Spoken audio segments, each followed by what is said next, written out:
तपाईहरु सबैलाई मेरो अभिवादन। जय मसीह। त हामी प्रार्थना गरेर सुरु गर्नेछौँ। आउनुहोस् म प्रार्थना गर्नेछु। सँगै प्रार्थना गरौँ। स्वर्ग पृथ्वी अनि सारा कुरा सृष्टि गर्नुहुने सृष्टिकर्ता परमेश्वर, यो संसारमा भएका मानिसलाई सबैभन्दा ठुलो प्रेम गर्नु भएर आफ्नो एकमात्र पुत्रलाई पठाएर उद्धारको काम पूरा गरिदिनु हुने हाम्रो उद्धारकर्ता परमेश्वर, तपाईलाई ठिकसँग चिन्न सक्नको निम्ति, तपाईलाई जान्न सक्नको निम्ति अनि तपाईले गर्नुभएको त्यो अति नै ठुलो महान प्रेमलाई प्राप्त गरेर तपाईले हामीलाई लैजान चाहनु भएको त्यो अनन्तको स्वर्ग राज्यमा जान सक्नको निम्ति यहाँ उपस्थित हरेक जनालाई अनुग्रह गरिदिनुहोस्।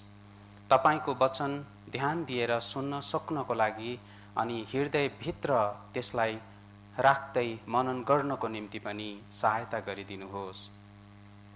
तपाईले हामीलाई सृष्टि गरेर यो संसारमा राख्नु भएको छ।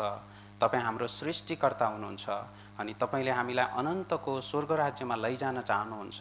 तपाई उद्धारकर्ता परमेश्वरलाई पनि चिन्न सहायता गरिदिनुहोस्। धन्यवाद चढाउँदछौँ प्रभु, हामीले तपाईलाई चिन्न सकौं भनेर तपाईले आफ्नो वचन दिनुभएको छ। आज पनि हामी तपाईको वचनलाई अध्ययन गर्नेछौँ। प्रभु, हाम्रो साथमा भएर सहायता गरिदिनुहोस्। सबैमाथि तपाईले आफ्नो कृपा राखिदिनुहोस्। अबको सबै समय पनि तपाई सामर्थ्य परमेश्वरको हातमा समर्पित गर्दै यो प्रार्थना गर्दछौँ हाम्रो प्रभु येशू ख्रीष्टको नाउँमा, आमेन। पहिलो तिमोथी 2 अध्याय 4 पदको वचनलाई हेर्नेछौँ। पहिलो तिमोथी 2 को 4 पद। त अगाडि स्क्रिनमा हेरेर हामी सँगै पढ्नेछौँ। हुन्छ, सँगै पढौँ। सबै मानिसहरूले मुक्ति पाउन् र तिनीहरू सत्यको ज्ञानमा आउन् भन्ने इच्छा उहाँ गर्नुहुन्छ। हुन्छ, आज दोस्रो दिन यसरी तपाईहरुलाई भेट्न पाउँदा धेरै खुसी लागेको छ। हामी एकअर्कालाई दिनदिनै यसरी भेट्दै जाँदाखेरि झन्झन खुसी बढ्दै जान्छ। परमेश्वरलाई भेट्न पाउने कुरा चाहिँ यो संसारमा हामी मानिसले प्राप्त गर्ने सबैभन्दा ठुलो खुसी हो। तब हामी परमेश्वरलाई भेट्ने तयारी गर्दैछौँ। न्यायकर्ता परमेश्वरलाई भेट्ने होइन, तर उद्धारकर्ता परमेश्वरलाई, हामीलाई एकदमै प्रेम गर्नुहुने र हामीलाई स्वर्गमा लान चाहनुहुने परमेश्वरलाई। हामीले यो संसारमा हाम्रो जीवनको बारेमा हिजो हेर्यौं, विचार गर्यौं। तपाईहरुले पनि आफ्नो जीवनको बारेमा विचार गर्नुभयो? हजुर। त हाम्रो जीवन चाहिँ यो संसारमा 70-80 वर्ष बाँचेर त्यसपछि अझै दुःख कष्ट रोग बिमारी कमजोरी आएर एक दिन मरेर जान्छ। हाम्रो जीवन यो संसारमा मरेर जाँदा पक्का गरी अन्त हुन्छ भन्ने कुरा होइन। निश्चय नै अन्त हुँदैन, यो अर्थ हो। किनभने हामी चाहिँ यो शारीरिक शरीरलाई छोडेर अर्को आत्मिकी शरीर, स्वर्गीय मानिस हुनेछौँ र अनन्तको स्वर्ग राज्यमा जानेछौँ। यो आशाका साथ हामी यहाँ यो प्राप्त गर्नको लागि भेला भएका हौँ। त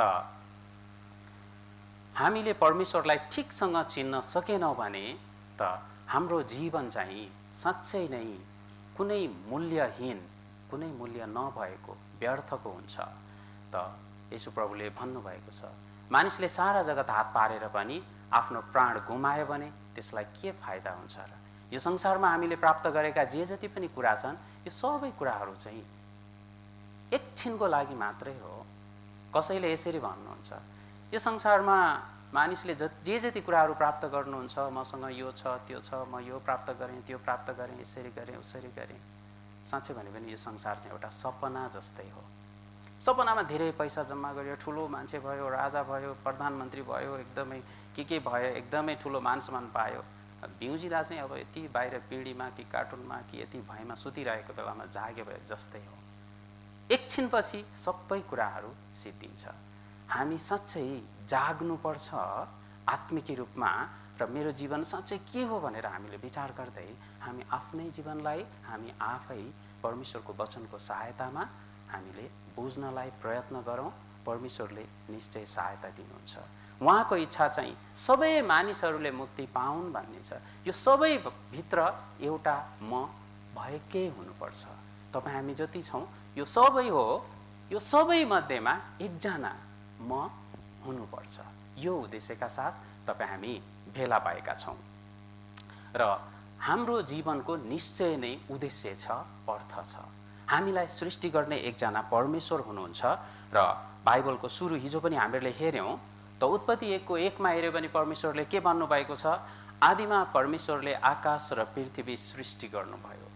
हामीले सृष्टिकर्ता परमेश्वरलाई चिन्ने र म चाहिँ उहाँको सृष्टि हो भनेर बुझ्ने कुरा धेरै महत्त्वपूर्ण छ। मलाई बनाउने पनि कोही छैन, म पनि केही होइन, यतिकै आएँ यतिकै जाने, यस्तो कुरा चाहिँ होइन। निश्चित उद्देश्य लिएर परमेश्वरले हामीलाई बनाउनु भएको छ। सबै कुरालाई परमेश्वर के भन्नुहुन्छ? यो बाइबलले बताएको परमेश्वर मैले चाहिँ यो आकाश र पृथ्वीलाई बनाएँ भनेर यसरी भन्नुहुन्छ।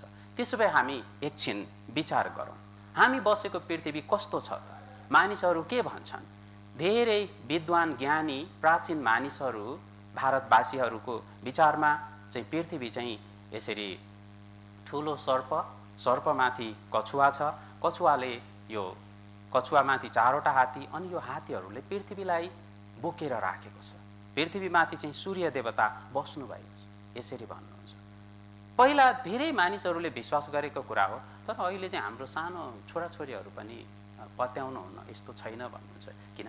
प्रविधि र विज्ञानको विकासले बुझ्नु भएको छ। त प्राचीन युरोपका मानिसहरूको विचार चाहिँ कस्तो थियो? पृथ्वी यसरी चेप्टो छ भनेर विचार गर्नुभएको थियो। अनि धेरै पर गयो भने खसिन्छ भन्नुहुन्थ्यो। कोलम्बसलाई यसरी त्यो समुद्रदेखि धेरै टाढा जान खोज्दाखेरि सबैले के सल्लाह दिनुभएको थियो? कप्तान, तपाईँ किन मर्न चाहनुहुन्छ? नजानुहोस्, त्यहाँबाट गयो भने तपाईँ खसेर मर्नुहुन्छ, यसरी भन्नुभएको थियो। उहाँले साहस गरेर जानुभयो र के भयो? अमेरिका महादेश उहाँले पत्ता लगाउनु भएको थियो, खसेर मर्नु भएन। प्रख्यात मानव सभ्यता सुरु भएको मेसोपोटामिया, त उनीहरूको विचारमा पनि के थियो? यो पृथ्वीभित्र एउटा डाँडाभित्रबाट चाहिँ के गर्छ? सूर्य यसरी निस्कन्छ अनि यता जान्छ, अनि यो अर्को डाँडाभित्र यो प्वालभित्र पस्छ, अनि राति यहाँ पृथ्वीभित्र सुतेर बिहान उठ्छ भनेर यसरी विचार गर्नुहुन्थ्यो। यस्तो क्रममा हुन्छ। सूर्य चाहिँ यो पृथ्वीभित्र प्रवेश गर्छ भनेर यस्तो विचार थियो धेरै मानिसहरूको।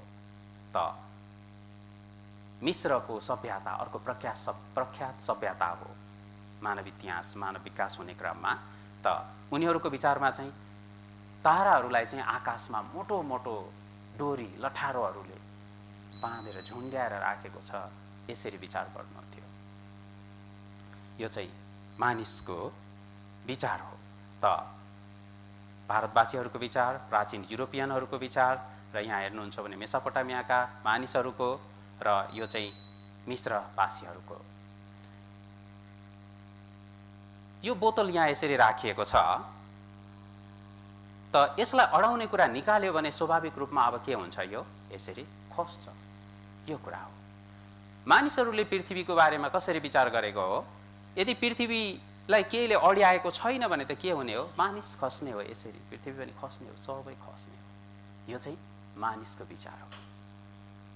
तर परमेश्वरले उहाँको वचनमा के भन्नुभएको छ? अयुब 26को 7मा उहाँले खाली ठाउँमा उत्तरे आकाशलाई फैलाउनुहुन्छ र शून्यतामा पृथ्वीलाई झुन्ड्याउनुहुन्छ। परमेश्वरले चाहिँ हाम्रो पृथ्वीलाई शून्यतामा झुन्ड्याउनु भएको छ।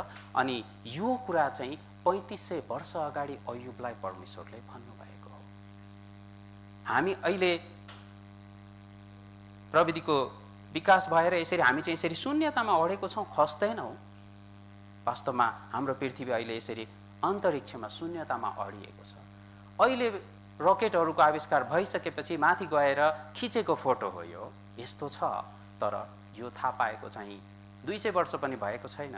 परमेश्वरले 3500 वर्ष अगाडि, यो यतिखेरको कुरा हो जतिखेर हेर्नलाई ऐना पनि थिएन, पानीमा चाहिँ यसरी अनुहार हेर्नुपर्ने बेला, त्यतिखेर परमेश्वरले के भन्नुभयो? पृथ्वी शून्यतामा झुन्डेको छ भन्नुभयो। कसैले पनि विश्वास गर्न सकेनन्, गाह्रो थियो। तर उहाँ चाहिँ सृष्टिकर्ता परमेश्वर हुनुभएको कारणले उहाँले यसरी ठिकसँग भन्न सक्नुहुन्छ। यो पृथ्वीभित्र के छ? उहाँ सृष्टिकर्ता हुनुहुन्छ, त्यसकारण सबै ठिकसँग भन्नुहुन्छ। हाम्रो विचारमा चाहिँ के हो, पृथ्वीभित्र यो खन्यो भने अब पानी छ, यसरी विचार गर्ने हो। पानी होइन, हामीले जमिन मुनि खन्यो भने त यसरी इनार बनायो भने अब पानी निस्किने हो। अझै धेरै खन्यो भने कि माटो छ कि पानी छ, यही कुरा हो। तर परमेश्वर यसको सृष्टिकर्ता हुनुहुन्छ। त्यसकारण अयुबलाई नै 3500 वर्ष अगाडि के भन्नुभयो, 28 अध्यायको 5 पदमा, अन्न उम्रने माटोलाई आगोमा परिवर्तन गरिन्छ भन्नुभयो। यो जुन माटो, यही माटोबाट अन्न फल्छ, अनि यो माटो भित्र चाहिँ के छ त, आगो छ भन्नुभयो। मानिसले यो कुरा प्रमाणित गर्नुभयो कहिले, इङ्गे लेमेन भन्ने वैज्ञानिक, उहाँ एकजना साइन्टिस्ट हुनुहुन्छ, त उहाँले 1936 मा पृथ्वीभित्र चाहिँ आगो छ भन्ने कुरा पत्ता लगाउनु भयो। अहिले हामी चाहिँ यो एकदमै सामान्य कुरा हो, यसरी यो पृथ्वीभित्र भएको यो आगो कहिलेकाहीँ निस्कन्छ ज्वालामुखीको रूपमा, अहिलेलाई सामान्य हो। तर तपाईँहरू विचार गर्दै हुनुहुन्छ यो कहिलेको कुरा हो, 3500 वर्ष अगाडि। यहाँ हेर्नुहुन्छ भने 1936 मा 100 वर्ष पुरा हुनलाई पनि अझै 16 वर्ष बाँकी छ। 3500 वर्ष अगाडि भन्नुभयो। हाम्रो परमेश्वर, अहिले हामी जुन परमेश्वरको विषयमा सिकिरहेका छौँ, अनि यो बाइबल उहाँले दिनुभयो तपाईँ हामीलाई, म चाहिँ साँच्चै यो सबै कुरालाई बनाउने सृष्टिकर्ता हो, यसरी बुझाउनको लागि। यो पृथ्वी परमेश्वरको सृष्टि हो। उहाँले आकाश सृष्टि गरे भन्नुभयो। आकाशमाथि के छ, यो निलो आकाश, यो आकाशमाथि के छ, हामीले विचार गर्यो भने सूर्य ताराहरू यस्तो यस्तो कुराहरू छन्, झन् धेरै उज्यालो छ, झन् धेरै ज्योति छ, यसरी विचार गर्ने हो मानिसको विचार चाहिँ, झन् धेरै उज्यालो छ भनेर होइन। तर साँच्चै छ होला? परमेश्वरले के भन्नुहुन्छ यशाया 50 को 3 मा, म आकाशलाई अन्धकारले ढाक्छु र त्यसलाई भाङ्रा ओढाइदिन्छु। यो निलो आकाशलाई चाहिँ माथिबाट यसरी कालो कपडाले ढाकेको छ, यसरी भन्नुभयो। विचार गर्नुहोस्, निलो आकाशमाथि कालो कपडा, भाङ्रा एकदमै मोटो कपडा हो, यसले कभर गरेको छ। यो कसरी हुन सक्छ? त्यहाँ माथि त झन् धेरै उज्यालो ज्योतिका स्रोतहरू छन्, त्यसो भए त झन् बढी उज्यालो हुनुपर्ने हो स्वाभाविक विचारमा। तर प्रविधिको विकास भयो, त्यहाँ गएपछि वैज्ञानिकहरूले के भन्नुहुन्छ, परमेश्वरले अन्धकारले ढाक्छु भने जस्तै यो आकाशभन्दा माथि हामी हेर्दछौँ भने सबै कालो छ, अन्धकार छ त्यहाँ गएर हेर्दाखेरि। किन? अहिले पत्ता लगाएको कुरा चाहिँ के हो, उज्यालो र अँध्यारो भनेको के हो वास्तवमा? अँध्यारो भन्ने कुरा के हो? यहाँ एउटा यो कालो माउस प्याड छ, यो एकछिन हेरौँ। यो किन कालो देखिन्छ? किनभने यसले सबै प्रकाशलाई चाहिँ शोषिदिन्छ। अनि कहिलेकाहीँ राति तपाईँहरू बाटोमा यात्रा गर्दाखेरि परबाट जति नै ठुलो ज्योति यसरी आकाशतिर जान्छ भने त्यो देखिँदैन। किन? ठोकिएर आउने कुरा केही छैन, आकाशमाथि खाली छ। यो निलो आकाश वायुमण्डल भएको कारणले त्यहाँसम्म चाहिँ यो प्रकाशहरू परावर्तन भएको कारणले हामी निलो देख्छौँ। परमेश्वरले कति वैज्ञानिक रूपमा, अहिले हामीले नयाँ कुरा के पत्ता लगाएको होइन, विशेष गरी हामीले होइन, वैज्ञानिकहरूले परमेश्वरले बाइबलमा के भन्नुभएको छ त्यसलाई अनुसन्धान गर्दाखेरि सत्य हो भनेर प्रमाणित गर्नुभएको मात्रै हो। हो रहेछ यति कुरा मात्रै हो, नयाँ कुरा होइन। परमेश्वरले 2700 वर्ष अगाडि भन्नुभएको कुरा बताउनु भयो। मानिसहरू अहिले पृथ्वीमा बसेको छन्, यो पृथ्वी जस्तै अरू ठाउँमा पनि ग्रहहरू होला, अर्को पनि मानिस पनि होला, यसरी विचार गर्नुभयो, धेरै खोज्नुभयो। अनि सबैभन्दा धेरै विचार गरेको चाहिँ चन्द्रमामा चाहिँ चन्द्रलोक भनेर भन्ने हो। यहाँ चाहिँ पृथ्वीमा चाहिँ मान्छे बस्छन्, चन्द्रमा चाहिँ देवताहरू बस्ने ठाउँ हो, यसरी विचार गरेको। वैज्ञानिकहरूले पनि त्यसरी विचार गरेको हो। तर जब अन्तरिक्षमा गएर हेर्यो, पृथ्वी शून्यतामा झुन्डेको थाहा पाए, त्यसपछि यो चन्द्रमामा गएपछि, त्यहाँ गएर आएपछि त नील आर्मस्ट्रङ जानुभएको थियो होइन त, उहाँले त्यहाँ गएपछि कुनै पनि जीवन छैन भन्ने कुरा प्रमाणित गरेर देखाइदिनु भयो। चन्द्रमा चाहिँ खाली छ, केही छैन। त परमेश्वरले यो पृथ्वी बनाउनु भयो र पृथ्वीमा मात्रै जीवन छ। हाम्रो पृथ्वी यत्तिकै बनेको होइन। के भन्नुहुन्छ एकछिन विचार गरौँ। पृथ्वीबाट हामी 15 करोड किलोमिटर टाढा छौँ।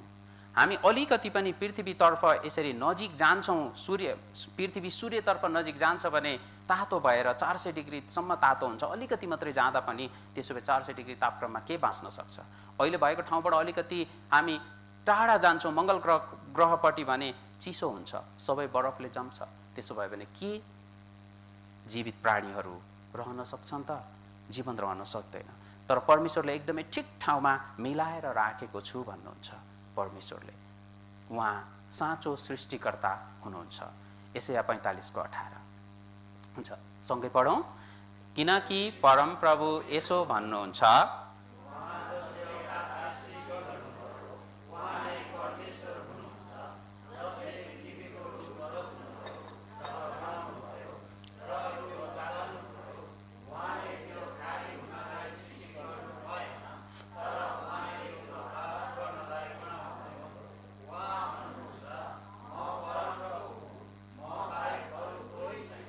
हजुर, परमेश्वरले यो पृथ्वीको रूप रच्नुभयो अनि बनाउनुभयो र त्यसलाई बसाल्नुभयो, एउटा ठिक ठाउँमा राख्नुभयो। न धेरै तातो न धेरै चिसो, एकदमै ठिक ठाउँमा हुनको लागि। त त्यो चाहिँ उहाँले के भन्नुहुन्छ, खाली हुनलाई सृष्टि गर्नु भएन। अलिकति ध्यान दिनुहोस्, यत्तिकै खाली हुनलाई। चन्द्रमा खाली हो, मङ्गल ग्रह खाली हो, अरू बाँकी प्लानेटहरू जति छन् सबै खाली हो, त्यो जीवन छैन।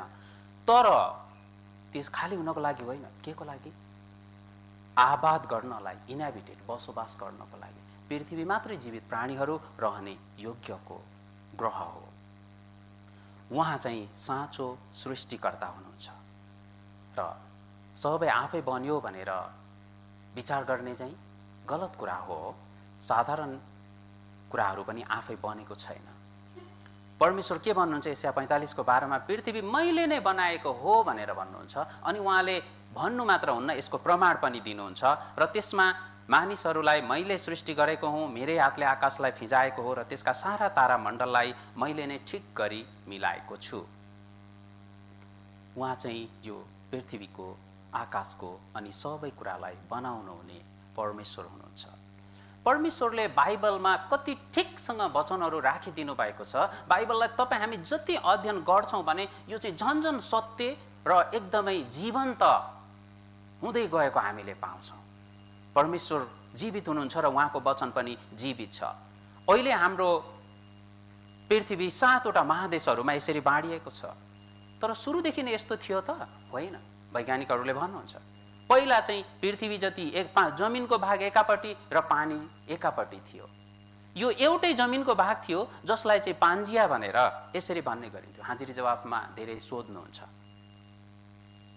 त समय सँगसँगै यसरी पहिले चाहिँ कस्तो थियो त?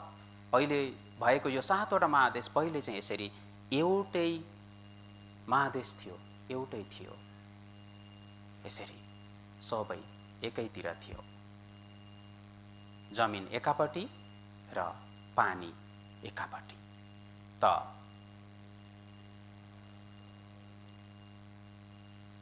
उत्पत्तिको पुस्तकमा हेर्यो भनेदेखि के भन्नुभएको छ? 10 अध्यायको यो 25 पदमा हेर्यो भने यो पृथ्वी कहिले विभक्त भएको थियो यो कुरा बताउनु भएको छ।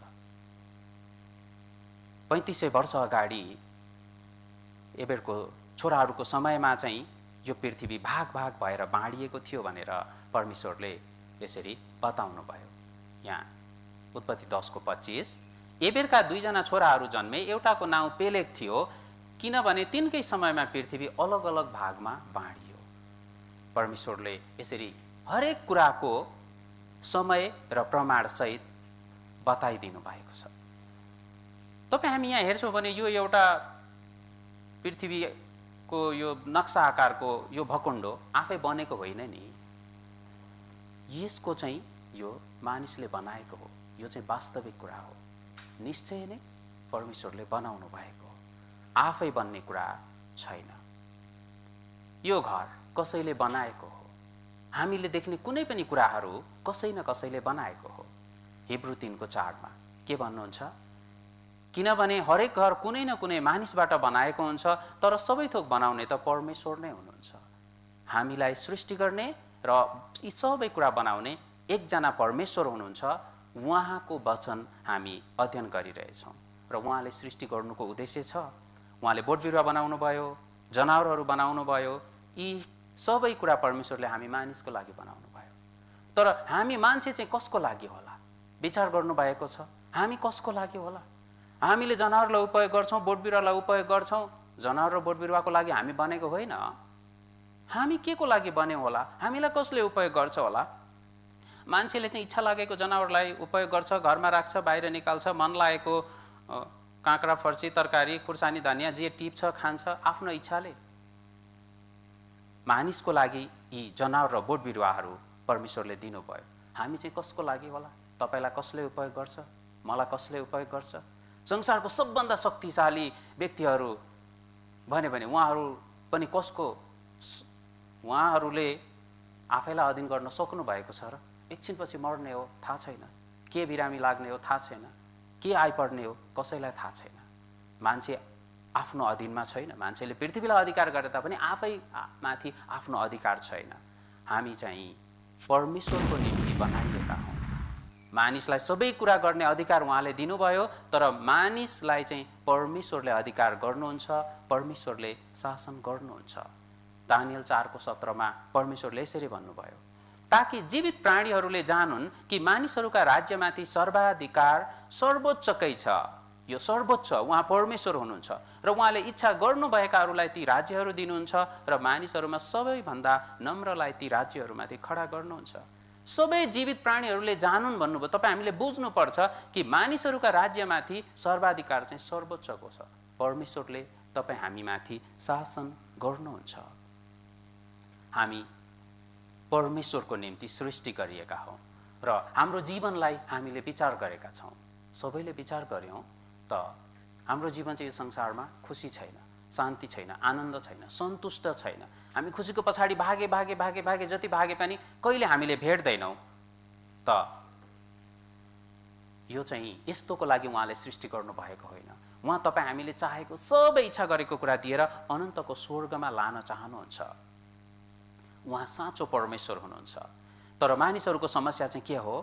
यो स्क्रिनमा हामीले हेरे जस्तै त साँचो परमेश्वरलाई नचिनेर गलत कुरालाई परमेश्वर भनेर हिँड्ने मानिसहरू धेरै हुनुहुन्छ।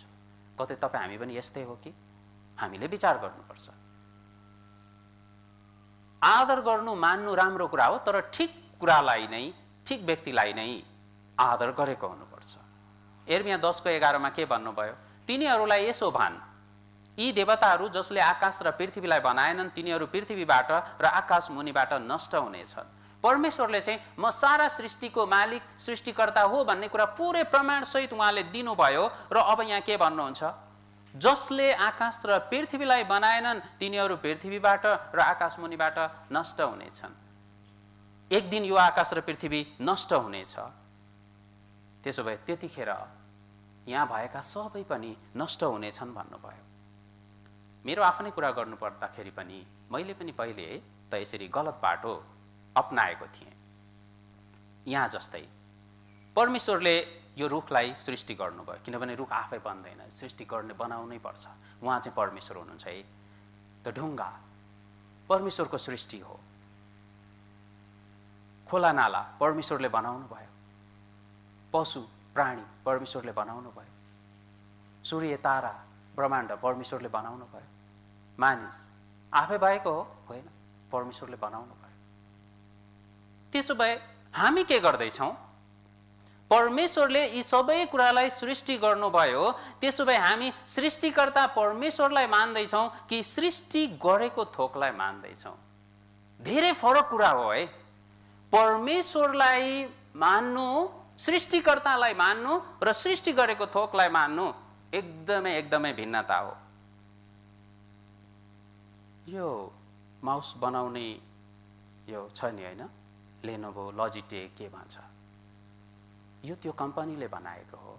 यसको निर्माणकर्ता आविष्कारकलाई आदर गर्नु। तपाईँले साँच्चै राम्रो बनाउनु भएछ, एकदमै राम्रो प्रोडक्ट हो, यसरी भन्ने कुरा चाहिँ ठिक कुरा हो। तर यसलाई चाहिँ आदर गर्ने, ओहो तिमी कति राम्रो कति राम्रो यस्तो भने, यो भन्न थाल्यो भने यो कस्तो भयो, यस्तो भन्ने मान्छे छैन। तर बरु यो वस्तुलाई चाहिँ यसरी भने त्यति फरक पर्ने थिएन होला।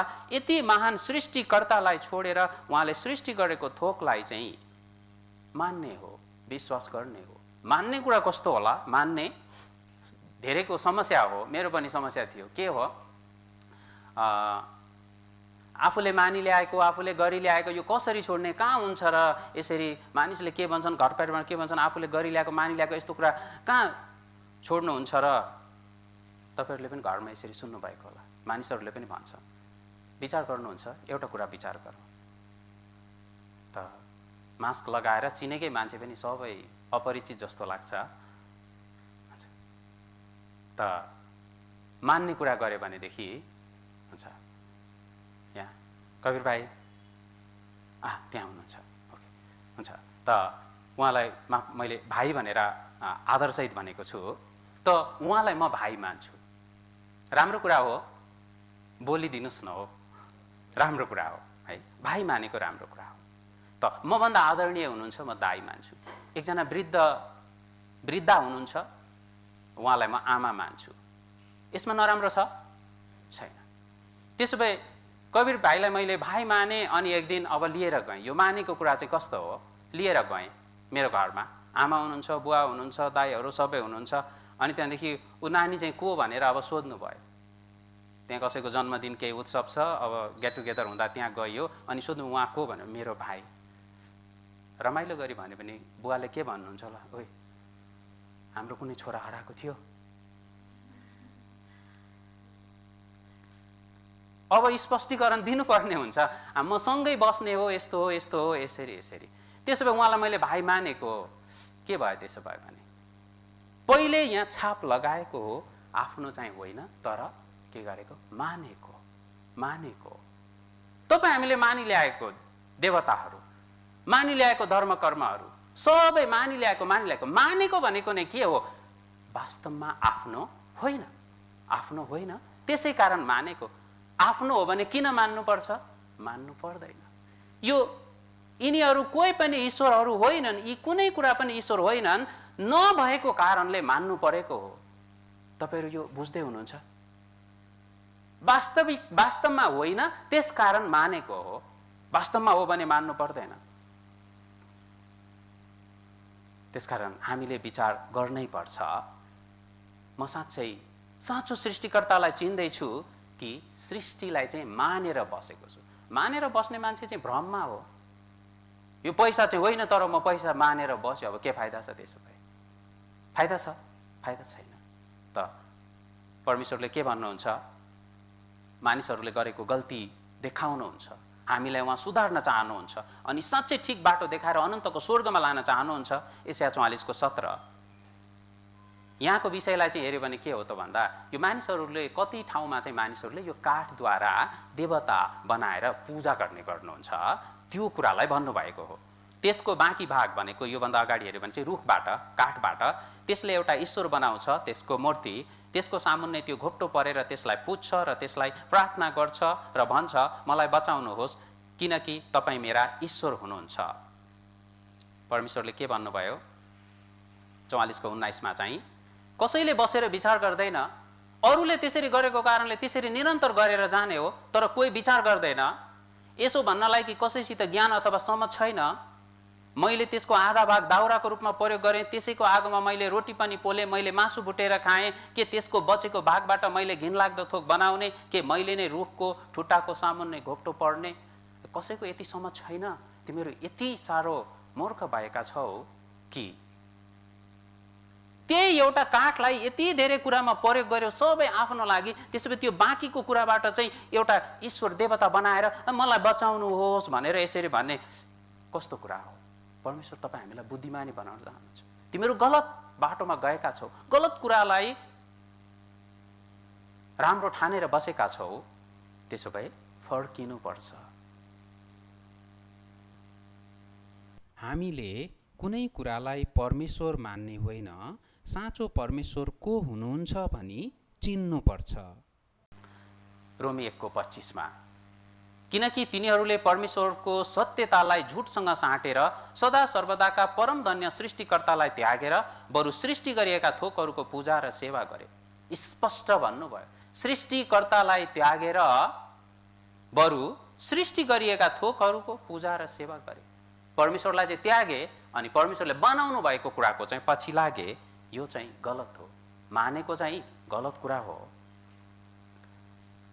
परमेश्वरले सबै कुरा सृष्टि गर्नुभयो। उहाँ सृष्टिकर्ता हुनुहुन्छ। अहिले यो संसारमा यति धेरै मानिसहरू छन्, त यी मानिसहरूलाई जन्म दिने बुवाआमा हुनुहुन्छ, यिनीहरूको पनि हुनुहुन्छ, अरू गर्दै जति पहिले गयो अब जनसङ्ख्या चाहिँ घट्दै घट्दै घट्दै घट्दै जान्छ। अन्तिममा पुग्यो भने फाइनली 2 जनामा पुग्ने हो। ओके, त्यसो भए मलाई त मेरो बुवाले जन्म दिनुभयो, बुवालाई हजुरबुवालाई जिजुबुवाले, त्यसरी गर्दै गर्दै अब पूर्वज पुर्खा अब सबैभन्दा गयो भनेदेखि चाहिँ के हो, यो 2 जनाबाट आए यति मसम्म। अब कुरा आउँछ, यो 2 जनालाई चाहिँ कसले बनायो त? यो 2 जनालाई चाहिँ कसले बनायो? किनभने हामीले अहिलेसम्म यति कुरा त बुझेको छौँ, आफै त मानिस सृष्टि हुँदैन, कसैले न कसैले बनाउनु पर्छ। त्यसो भए कसले बनायो? एकजना कोही न कोही सृष्टिकर्ता हुनुपर्छ। मान्छे त यो 2 जनाभन्दा माथि छैन। अब सबभन्दा पहिलो त्यही हो, यो 2 जनालाई सृष्टि गर्ने चाहिँ कोही न कोही हुनुपर्छ। त यहाँनिर एउटा भिडियो हेरौँ है। अहिले चाहिँ कामदारहरूको धेरै अभाव भएर यसरी रोबोटद्वारा काम गर्ने चलन आएको छ। त यो रोबोट हो, भान्सामा सहायता गर्ने,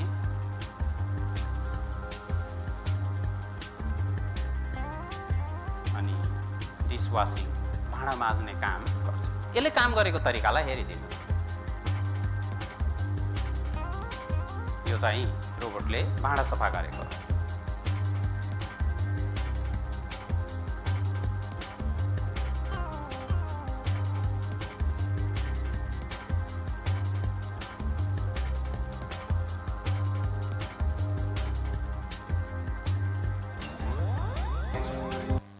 यसरी काम गर्छ। यो रोबोट आफै बनेको हो कि कसैले बनाएको हो?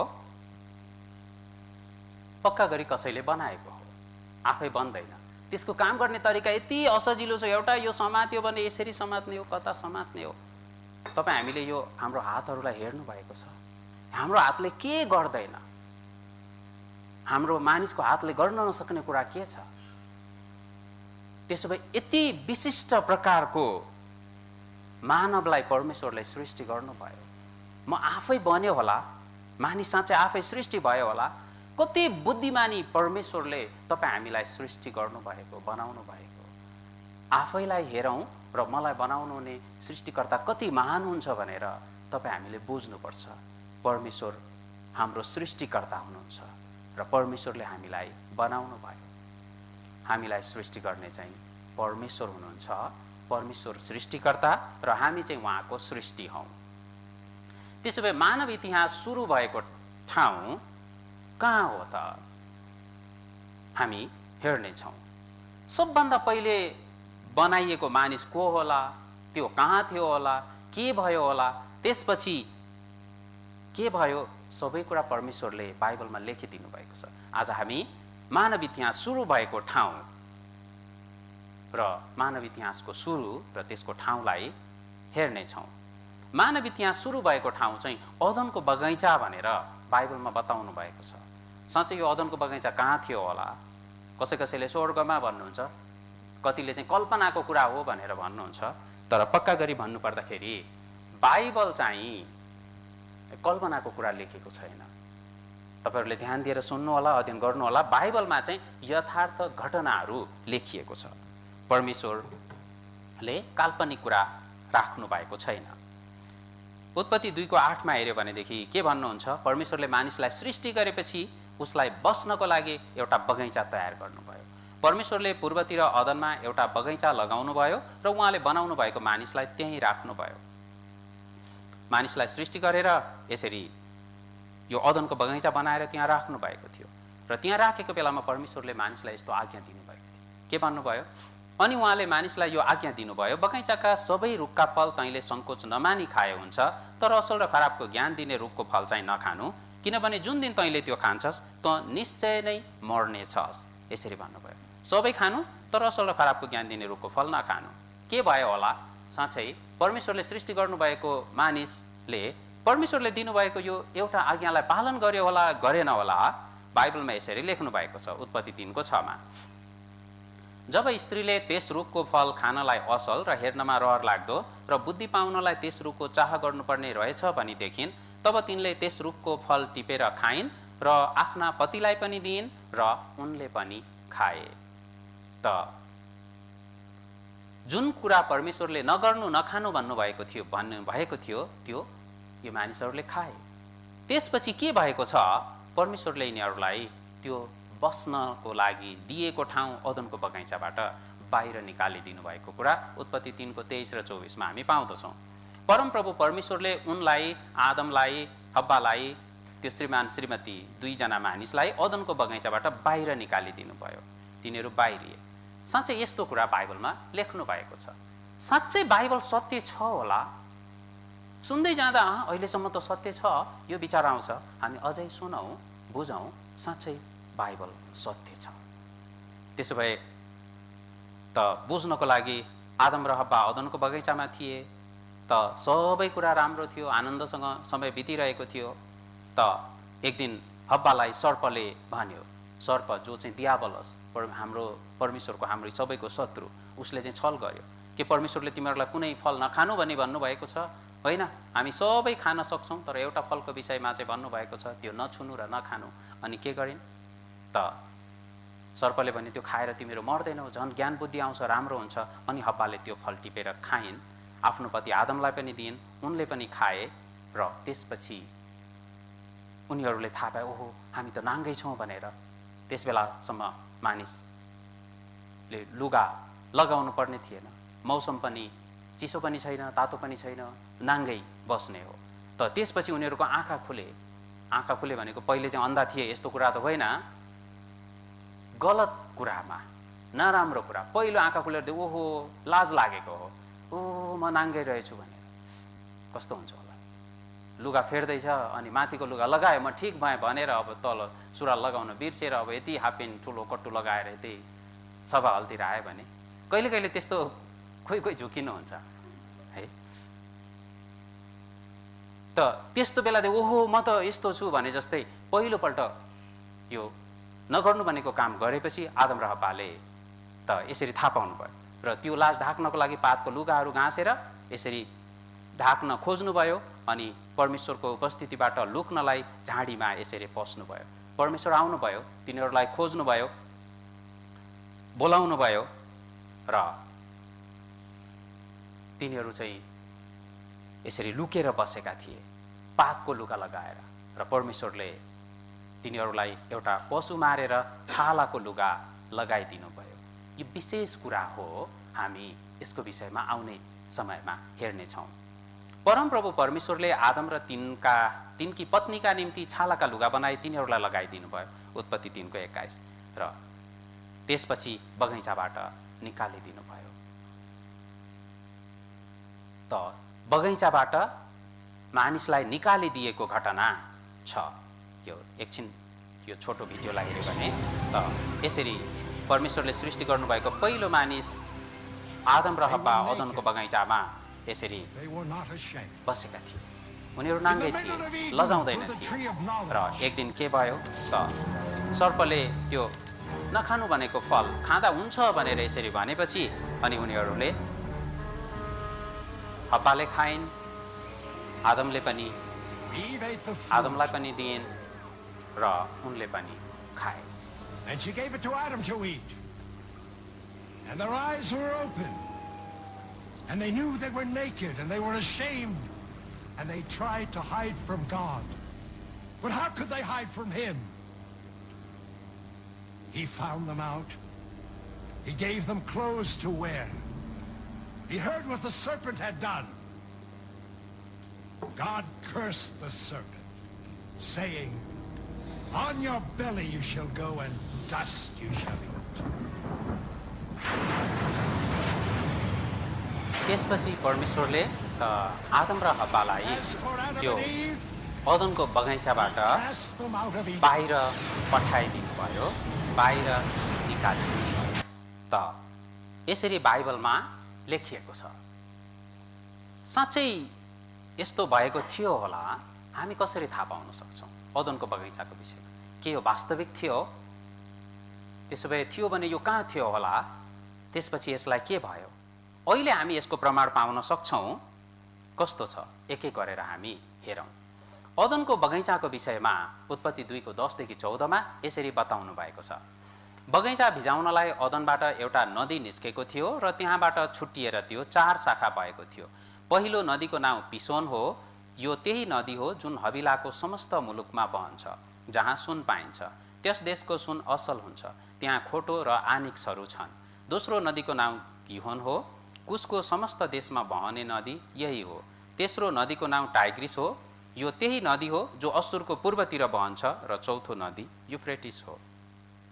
अदनको बगैँचामा पानी लगाउनको लागि, पानी पुर्याउनको लागि एउटा नदी बनाउनु भयो र त्यो नदी चाहिँ यसरी 4 शाखामा बाँडिएको थियो। पिसोन, गिहोन, टाइग्रिस र युफ्रेटिस, यो 4वटा नदीको नाउँ दिनुभएको छ। यो 4 नदीहरू, पिसोन साउदी अरेबियामा, गिहोन चाहिँ कुश देश भनिएको छ, पुरानो नाम कुश हो, अहिलेको इथियोपिया। टाइग्रिस र युफ्रेटिस अहिले पनि मध्यपूर्वमा छँदैछन्। त यो चाहिँ मध्यपूर्वको नक्सा हो। यहाँ चाहिँ टर्की देशबाट सुरु भएर त यसरी सिरिया हुँदै, इराक हुँदै, पर्सियाको खाडीमा यो टाइग्रिस नदी अहिले पनि बगिरहेको छ। र अर्को युफ्रेटिस नदी पनि सिरियाको मध्य पश्चिम हुँदै यसरी इराक भएर यसरी गल्फको खाडीमा खस्ने गर्दछ। अदनको बगैँचा भएको ठाउँ चाहिँ अरब देश हो भनेर हामी भन्न सक्छौँ। मध्यपूर्व यहाँ चाहिँ अदनको बगैँचा थियो। किन अदनको बगैँचा मध्यपूर्वमा थियो भनेर भनेको होला? के कारण छ होला? अमेरिकामा छैन, नेपालमा छैन, भारतमा होइन, तर अरब देशमा नै के कारण छ होला? किनभने प्रमाणले अदनको बगैँचा मध्यपूर्वमा भएको कुरा प्रमाणित गर्दछ, त्यसले देखाउँदछ। त अरब देश चाहिँ मरुभूमि हो। तर यो मरुभूमि कस्तो छ? मरुभूमिमा गएर हेऱ्यो भने त यो टेलिभिजनको वृत्तचित्र हो। यसलाई नेपालीमा अनुवाद गरिएको छ, अलिकति ध्यान दिएर सुनिदिनुहोस्। हामीले चुनको रुखलाई ढुङ्गिने जमिनमा भेटायौँ, तैपनि त्यसको आकारलाई सुरक्षित साथ राखिएको थियो। धेरै समय अवधिमा अर्को शब्दमा भन्नुपर्दा त्यो रुखको अवशेष हो। खासमा त्यो रुख ढुङ्गामा परिणत भएको छ, तैपनि अझै त्यो रुख जस्तै देखिएको छ। ती रुखका अवशेषहरूमा कुनै त 30 मिटरभन्दा बढी लामा थिए। ती अग्ला रुखहरू मरुभूमिमा उम्रिन असम्भव थियो। त्यसैले त्यस क्षेत्रमा कुनै समय राम्रो वातावरण थियो भन्ने अनुमान लगाउन सकिन्छ। धेरै वर्ष पहिले अहिलेको भन्दा धेरै फरक थियो।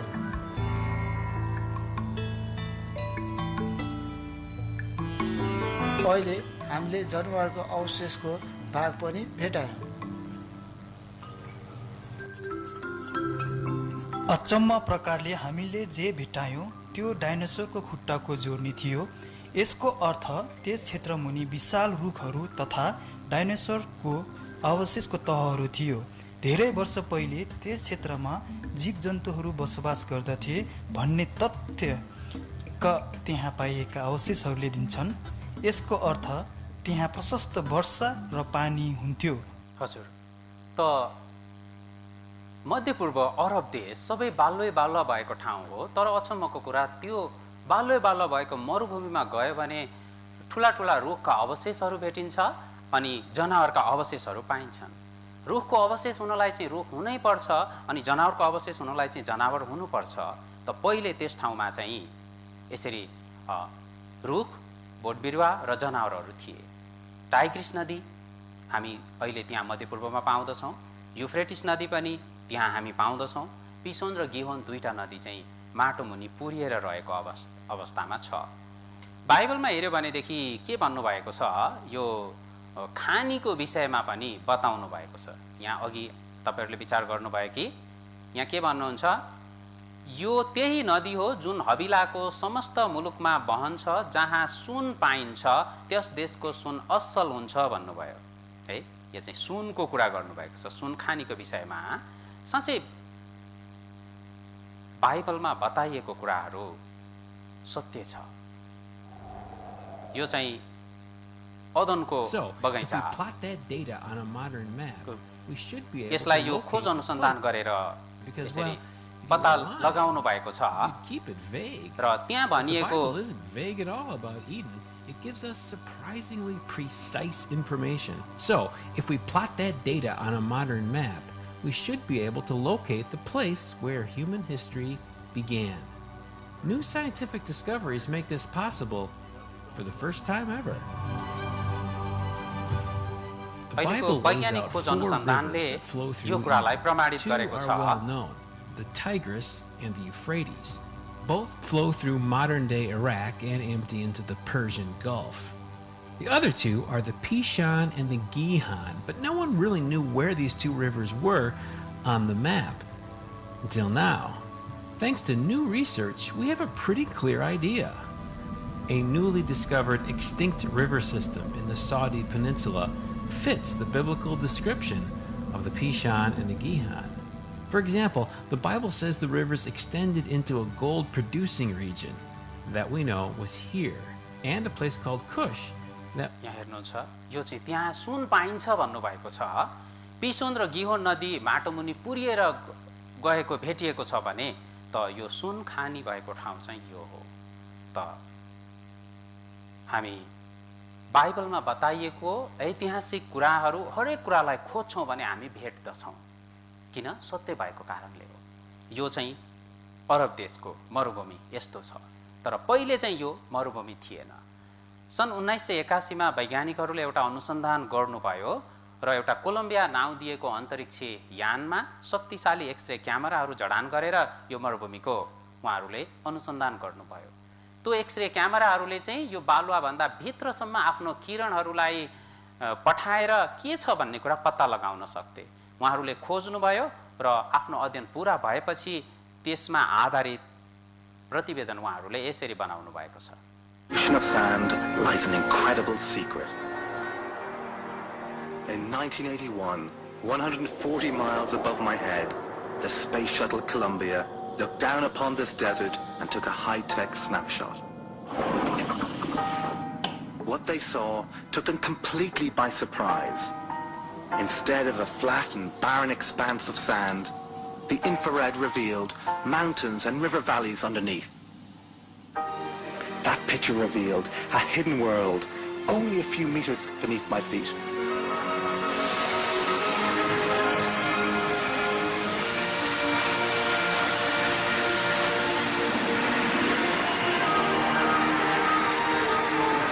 यो बालुवामा मरुभूमिमा परिणत हुनु अगाडि चाहिँ यस्तो संसार थियो भनेर त्यो प्रतिवेदनले देखाएको छ उहाँहरूको अनुसन्धानले। त अहिलेको अरब देश मरुभूमि सुरुदेखि चाहिँ मरुभूमि थिएन भन्ने कुराको थुप्रै प्रमाण हामी पाउँदछौँ। यो चाहिँ प्राचीन समयका मानिसहरूले यसरी ढुङ्गामा गुफाउँदी यसरी कुँदेर बनाएको तस्बिर हो। यसले चाहिँ त्यस समयका मानिसहरूको जीवनशैलीलाई देखाएको छ। त्यसबेला मानिसहरूको पेशा भनेको चाहिँ पशुपालन गर्ने थियो। पशुपालनको लागि चाहिँ दुईटा कुरा आवश्यक छन्, पानी र घाँस। मरुभूमिमा यही दुईटा कुरा हुँदैन। त्यहाँका मानिसहरूले पशुपालन गरेका थिए, यसको अर्थ चाहिँ पक्का पनि त्यहाँ घाँस र पानी थियो भन्ने कुराको पक्का प्रमाण हो। त यहाँ ढुङ्गा बनाएर यसरी शिकार गर्ने गरेको कुराहरू पनि त्यस बेलाका यो ढुङ्गामा कुँदिएको यो तस्बिरहरूमा हामी देख्न सक्छौँ। त्यहाँ खनेर हेर्दाखेरि यसरी यो जमिन मुनि यस्ता ठुला ठुला विशाल रुखहरूको मुढाको अवशेषहरू अहिले पाइन्छ। यसको अर्थ चाहिँ त्यहाँ विशाल रुखहरू पहिले थिए, यो कुरा हो। त रुखहरूको कुरा गर्दा अहिले संसारमा साना ठुला धेरै रुखहरू छन्। यो चाहिँ सबैभन्दा ठुला रुखहरूलाई तपाईँहरू देख्दै हुनुहुन्छ। यो चाहिँ अमेरिकाको सेक्वा भन्ने राष्ट्रिय निकुञ्जमा भएका रुखहरू हुन्। यो चाहिँ सबैभन्दा ठुला रुखहरू हुन्। त 112 मिटर भन्दा अग्ला, अब फिटमा गऱ्यो भने झन्नै 400 फिट जति अग्लो। यो तलामा हिसाब गऱ्यो भने कति तला हुन्छ होला? अब 12 फिटको यो एउटा विचार गऱ्यो भनेदेखि त अब यो 30-40 तला भन्दा अझै बढी, हैन? यति ठुला रुखहरू अहिले अमेरिकामा छन्। त अदनको बगैँचामा चाहिँ यो भन्दा पनि अझै ठुला र विशाल रुखहरू थिए भनेर बाइबलमा बताउनु भएको छ। इजिकेल 31:18। ऐश्वर्य र वैभवमा अदनका रुखहरूमा अरू कुन रुख तँसित तुलना गर्न सकिन्छ? तापनि तँ पनि अदनका रुखहरूसितै पृथ्वीको तलतिर झारिनेछस्। अदनको बगैँचामा भएका रुख चाहिँ कम्पेयर गर्नै नसकिने, तुलना हुनै नसक्ने यति ठुला र यति विशाल रुखहरू थिए, यसरी भन्नुहुन्छ। त अदनको बगैँचामा चाहिँ रुखहरू पनि ठुला ठुला र सबै पशु प्राणीहरू जीव जन्तुहरू ठुला ठुला थिए। यो एउटा किरा, गाइने किरा भन्नुहुन्छ, ड्र्यागन फ्लाई अङ्ग्रेजीमा यसरी भन्नुहुन्छ। त यो चाहिँ कस्तो किरा हो? यो फोटो हेरौँ। यो हामी सबैले देखेको, यसको यो ढुङ्गामा बनेको अवशेष हो। अचम्मको कुरा, यो अवशेष हो, तर यो कति ठुलो छ, यति यो टेबलभन्दा पनि अझै ठुलो, यसरी 3 फिटसम्म 1 मिटर लामो यसको पखेटा छ। एउटा यो सानो जीव हो अहिले हेर्दा, तर पहिले यो जीव यति धेरै ठुलो थियो। यसको अवशेष पाइएको छ। अनि हामीले सुनेको तर अहिले नभएको जीव डाइनोसर, सबैभन्दा ठुलो प्राणी पृथ्वीमा बास गर्ने, त यी त्यस बेलाका प्राणीहरू हुन्। यिनीहरूको जीवित अस्तित्व अहिले छैन, तर यिनीहरूका हाडहरू अवशेषको रूपमा हामी पाउँदछौँ।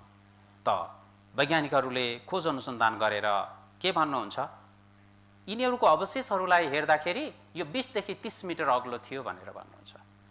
अब यो 30 मिटर अग्लो यसरी हिसाब गर्यो भने सबैभन्दा ठुलोलाई त झन्नै 9-10 तला अग्लो घर जति हो। विचार गर्नुहोस्, अहिले हामी कति फ्ल्याटमा छौँ? यो 5 तला कि 6 हो? यसको एक्ज्याक्टली डबल, 2 गुणा माथि। यो प्राणी यति ठुलो थियो त्यस बेला भएको।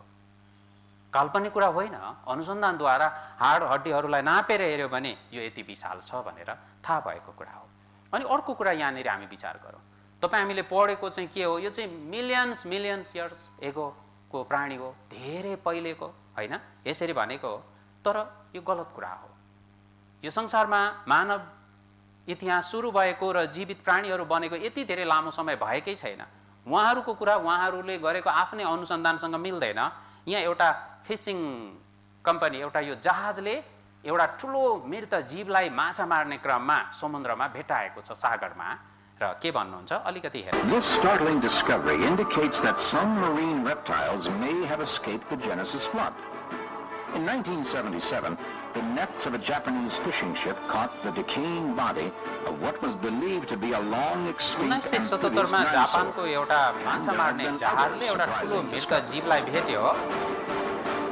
In 1983, Russians found त्यो चाहिँ जीव चाहिँ के हो भनेर वैज्ञानिकहरूले फेरि त्यति ठुलो विशाल मृत जीव भेटेपछि के हो भनेर खोज्दाखेरि यो चाहिँ डाइनोसर भएको उहाँहरूले यसरी भन्नुभयो।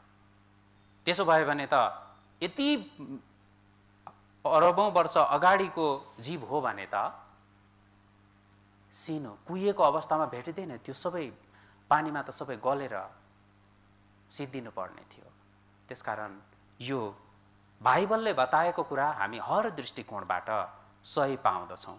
हुन्छ, अदनको बगैँचामा सबैभन्दा ठुला रुखहरू थिए, तर यो सबैभन्दा ठुला रुखहरूको विषयमा के भन्नुहुन्छ परमेश्वर? तब अदनका सबै रुखहरू, लेबनानका सबैभन्दा मनपर्ने र असल असल रुखहरू, प्रशस्त पानी पाएका सबै रुखहरूले पृथ्वी मुनि सान्तवना पाए। हामीले विचार गर्ने कुरा चाहिँ पृथ्वी मुनि सान्तवना पाए अदनको बगैँचामा भएका ठुला ठुला र विशाल रुखहरूले। आदम र हव्वा अदनको बगैँचामा थिए, के गरे? अनाज्ञाकारिता। परिणाम के भयो? परमेश्वरले बगैँचाबाट बाहिर निकालिदिनु भयो। त्यसपछिको घटना यो हो। अब के भन्नुहुन्छ?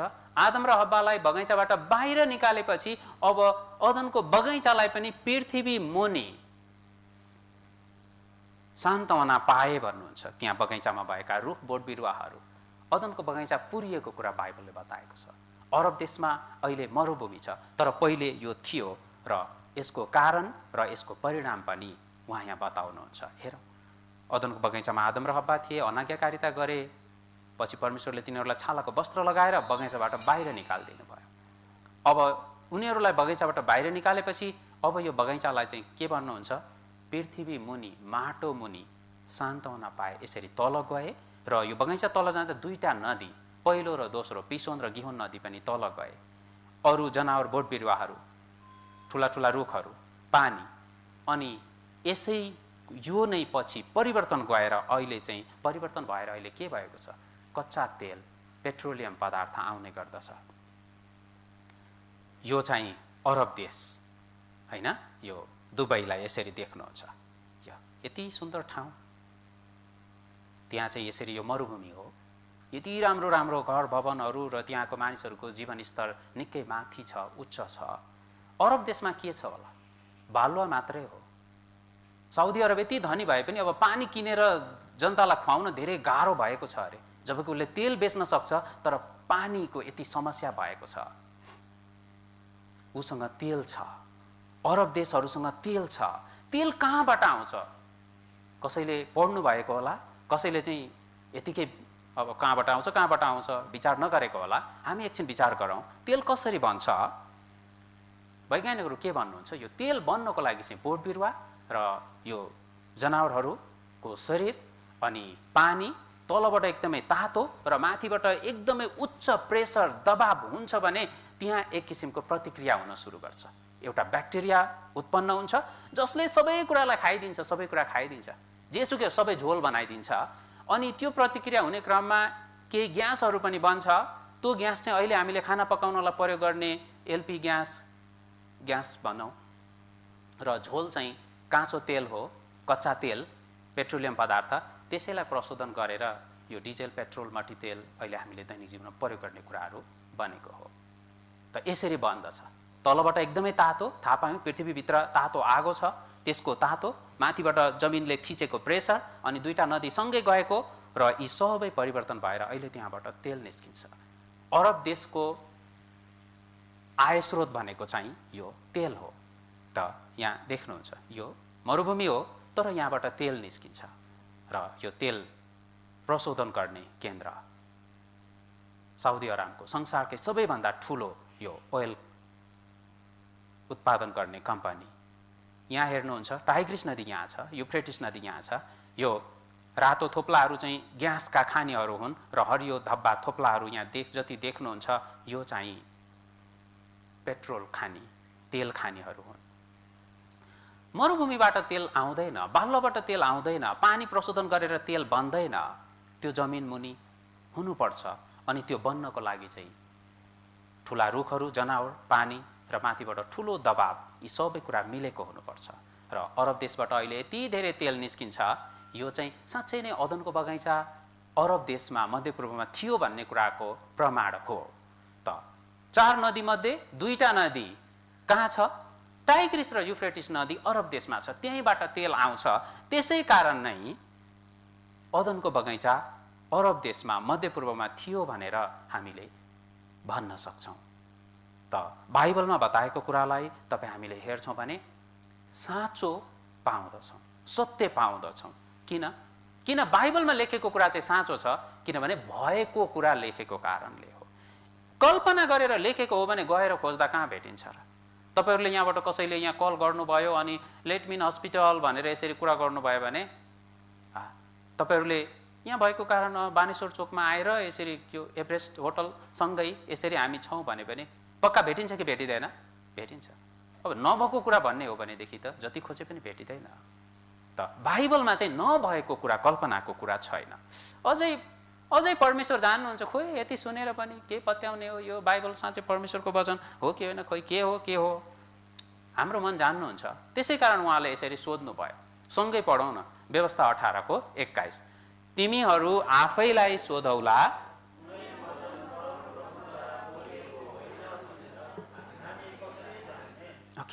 बाइबलमा बताएको कुरा चाहिँ साँच्चै परमेश्वरको वचन हो कि होइन भनेर हामी कसरी जान्ने त? कसरी जान्ने? कति कुरा त हेऱ्यो, सुन्यो, हो, मिल्यो, ठिक हो, साँच्चै परमेश्वरकै वचन हो। परमेश्वरले यो जाँच्ने उपाय पनि दिनुभयो। किन? उहाँ तपाईँ हामीलाई साँच्चै उहाँलाई चिनेर उद्धार पाएर स्वर्गमा गएको चाहनुहुन्छ। यति धेरै प्रयत्न उहाँले किन गर्नुहुन्छ? हामीलाई यो सत्यता बुझाउन चाहनुहुन्छ। हामीले मन खोलेर यो सत्यतालाई ग्रहण गर्नुपर्छ। उपाय बताउनु भयो व्यवस्था 18 को 22। कुनै अगमवक्ताले परमप्रभुको नाउँमा बोलेको कुरा पूरा भएन वा सत्य ठहरेन भने त्यो परमप्रभुले भन्नुभएको वचन होइन, सो त्यही अगमवक्ताको मनगढन्त कुरा हो, तिमीहरू त्यसदेखि नडराउनु।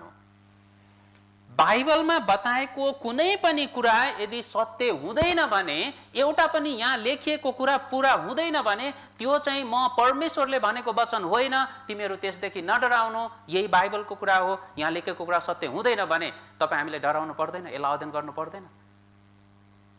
तर साँच्चै बाइबल गलत छ? एउटा पनि कुरा गलत छैन।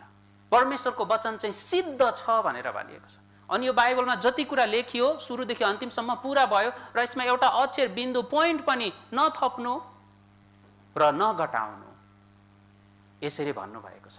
आजसम्म खोजेर बाइबललाई झुटो प्रमाणित गरौँ, यो होइन भनेर जो मान्छे लागि पर्यो नि, त्यो चाहिँ सबभन्दा राम्रो परमेश्वरलाई आदर गर्ने व्यक्ति बनेर निस्क्यो। किनभने जब मान्छेले जोसका साथ एउटा इख राखेर खोजी गर्छ नि, तब उसले गहिराईमा खोजी गर्छ, एकदमै ध्यान दिएर खोजी गर्छ, अनि खोज्दा खोज्दा खोज्दा अचम्म हुन्छ। त्यो चाहिँ सबभन्दा साँचो चाहिँ बाइबल रहेछ, यहाँ भनेको कुरा सबै सत्य छ भनेर यस्तो थुप्रो व्यक्तिहरू हामी पाउँदछौँ। ब्रिटेनको एकजना पत्रकार त्यो मध्येको एकजना हुनुहुन्छ र उहाँले त्यसपछि एउटा धेरै राम्रो पुस्तक लेख्नु भएको छ। बाइबल चाहिँ बेकारको कुरा हो, यस व्यर्थैको कुरालाई क्रिस्चियनहरूले विश्वास गरेको हो, म चाहिँ पक्का झुटो प्रमाणित गरेर देखाउँछु। के रिपोर्टर्स, पत्रकार हो, त्यसो भयो भने त तर्क गर्ने धेरै हुन्छ, यो किन भयो, यो के भयो, यो कसरी भयो, कसरी भयो। उहाँले खोज्दा एकदमै सत्य छ भनेर थाहा पाउनु भयो। बाइबल साँच्चै नै सत्य छ। हामी हेरौँ त अदनको बगैँचाको कुरा हामीले सुन्यौँ, साँचो छ भनेर थाहा पाएको छौँ, र त्यसपछि के भयो, आदम र हव्वा अदनको बगैँचाबाट बाहिर गए। श्रीमान श्रीमती हुन्, अब स्वाभाविक कुरा चाहिँ के हो, अब छोराछोरी जन्मिने हो। उत्पत्ति 5 अध्यायको 3 र 4 हेऱ्यो भने के भन्नुहुन्छ, आदमको उमेर 130 वर्षको हुँदा तिनले आफ्नै स्वरूपमा एउटा छोरालाई जन्म दिएर तिनको नाम सेत राखे। सेतको जन्म भएपछि आदम 800 वर्षसम्म बाँचे र तिनका अरू छोराछोरी पनि जन्मे। योभन्दा अगाडि हेर्छौँ भने कैन र हाबिल दुईजना अर्को छोराहरू जन्मेका छन्, यो त्यसपछिको कुरा हो। अनि यहाँ हेर्छौँ भने अरू धेरै छोराछोरीहरू जन्मे, धेरै छोराछोरी जन्मे, अरू छोराछोरी जन्मे, अरू जन्मे, धेरै भए, लगभग 1000 वर्ष बितेर गयो। अब हामी आदम र हव्वा अदनको बगैँचाबाट बाहिर गएको कति वर्ष पछिको कुरा गर्दैछौँ, 1000 वर्ष पछिको। जनसङ्ख्या कति भएको छ त्यस बेलामा, जनसङ्ख्याको कुरा गर्छौँ भने यो बाइबलका विज्ञहरू विद्वानहरू के भन्नुहुन्छ, त्यस बेला मानिसको उमेर र जीवनशैलीलाई विचार गर्यो भने झन्नै झन्नै अहिलेको जस्तै अवस्था थियो भन्नुहुन्छ। 7 अरब जति, यति धेरै मानिसहरू थिए, त्यो बेलाको कुरा गर्दैछौँ। र त्यस बेलाको एउटा प्रतिनिधि पात्र बाइबलमा परमेश्वरले राखिदिनु भयो। साँच्चै त्यस बेला भएको व्यक्ति नोआ भन्ने व्यक्ति, र उनको समयको कुरालाई बाइबलमा रेकर्ड गर्नुभएको छ, उल्लेख गर्नुभएको छ। त्यस बेला कस्तो थिए त मानिसहरू, यसरी भन्नुभयो उत्पत्ति 6 अध्यायको 5 र 6 पद। पृथ्वीमा मानिसहरूको दुष्टता बढी भएको र तिनीहरूका हृदयका विचारको जुनसुकै पनि भावना निरन्तर खराबे मात्र भएको परमप्रभुले देख्नुभयो। पृथ्वीमा मानिसलाई बनाउनु भएकोमा परमप्रभुले अफसोस गर्नुभयो र उहाँ मनमा साह्रै दुखित हुनुभयो। आदम र हव्वाले अनाज्ञाकारिता गरेर परमेश्वरले तिनीहरूलाई बाहिर निकाल्नुभयो। त्यसपछि पनि मानिस कस्तो भए त, दुष्ट नै भए। र यहाँ के भन्नुहुन्छ, तिनीहरूको हृदयको विचार र भावना निरन्तर खराब भएको परमेश्वरले देख्नुभयो र उहाँले के भन्नुभयो त, अब म फेरि न्याय गर्छु भन्नुभयो उत्पत्ति 6:7। सँगै पढौँ, त्यसकारण परमप्रभुले भन्नुभयो, मैले सृष्टि गरेको मानिसलाई पृथ्वीबाट म मेटिदिनेछु, के मानिस, के घस्रने जन्तु, के आकाशका पन्छी, सबैलाई, किनभने ती बनाएकोमा मलाई दुःख लागेको छ। मानिसले अनाज्ञाकारिता गरेको कारण परमेश्वरले के भन्नुभयो, अब म इन्साफ ल्याउँदैछु, न्याय गर्दैछु, यसरी भन्नुभयो। र यो न्याय चाहिँ कसरी गर्नु हुँदै थियो, उहाँले कसरी नाश गर्छु भन्नुभयो उत्पत्ति 6:17। जीवनको सास हुने आकाश मुनिका सबै प्राणीलाई म सर्वनाश पार्नलाई पृथ्वीमा जल प्रलय ल्याउने छु र पृथ्वीमा भएको हरेक प्राणी मर्नेछ। के गर्छु भन्नुभयो, जल प्रलय ल्याउँछु भन्नुभयो। यो अहिलेको समयमा हेऱ्यो भने पूर्वतिर धेरै बाढी आएर धेरै समस्या भएको छ, जल प्रलय ल्याउँछु भन्नुभयो परमेश्वरले। त यो चाहिँ सबै परमेश्वरले त्यस बेलाको एउटा व्यक्ति नोआलाई भन्नुभएको थियो। उत्पत्ति 6 अध्यायको 8 र 9 हेर्छौँ भने, तर नोआमाथि चाहिँ परमप्रभुको अनुग्रह भयो। नोआको वृत्तान्त यही हो। आफ्नो पुस्तामा नोआ धर्मी र निर्दोष मानिस थिए, तिनी परमेश्वरको साथै हिँड्ने गर्थे। परमेश्वरले भनेको उनी चाहिँ मान्दथे, परमेश्वरलाई पछ्याउँथे। त्यसकारण परमेश्वरले नोआलाई भन्नुभयो, नोआ अब मैले यो पृथ्वीलाई नाश गर्दैछु, जलप्रलय पठाउँदैछु। त्यसकारण के भन्नुभयो नोआलाई? तैँले गोपेर काठको एउटा जहाज बनाउनु, जहाजमा कोठा कोठा बनाउनु र त्यसलाई भित्र बाहिर अलकत्राले लिप्नु। अब जलप्रलय आउँदैछ र त्योबाट बाँच्नको लागि तैँले अब जहाज बनाउन सुरु गर, यसरी यसरी यसरी बनाउनु भन्नुभयो। सबै कुरा बताइदिनु भयो।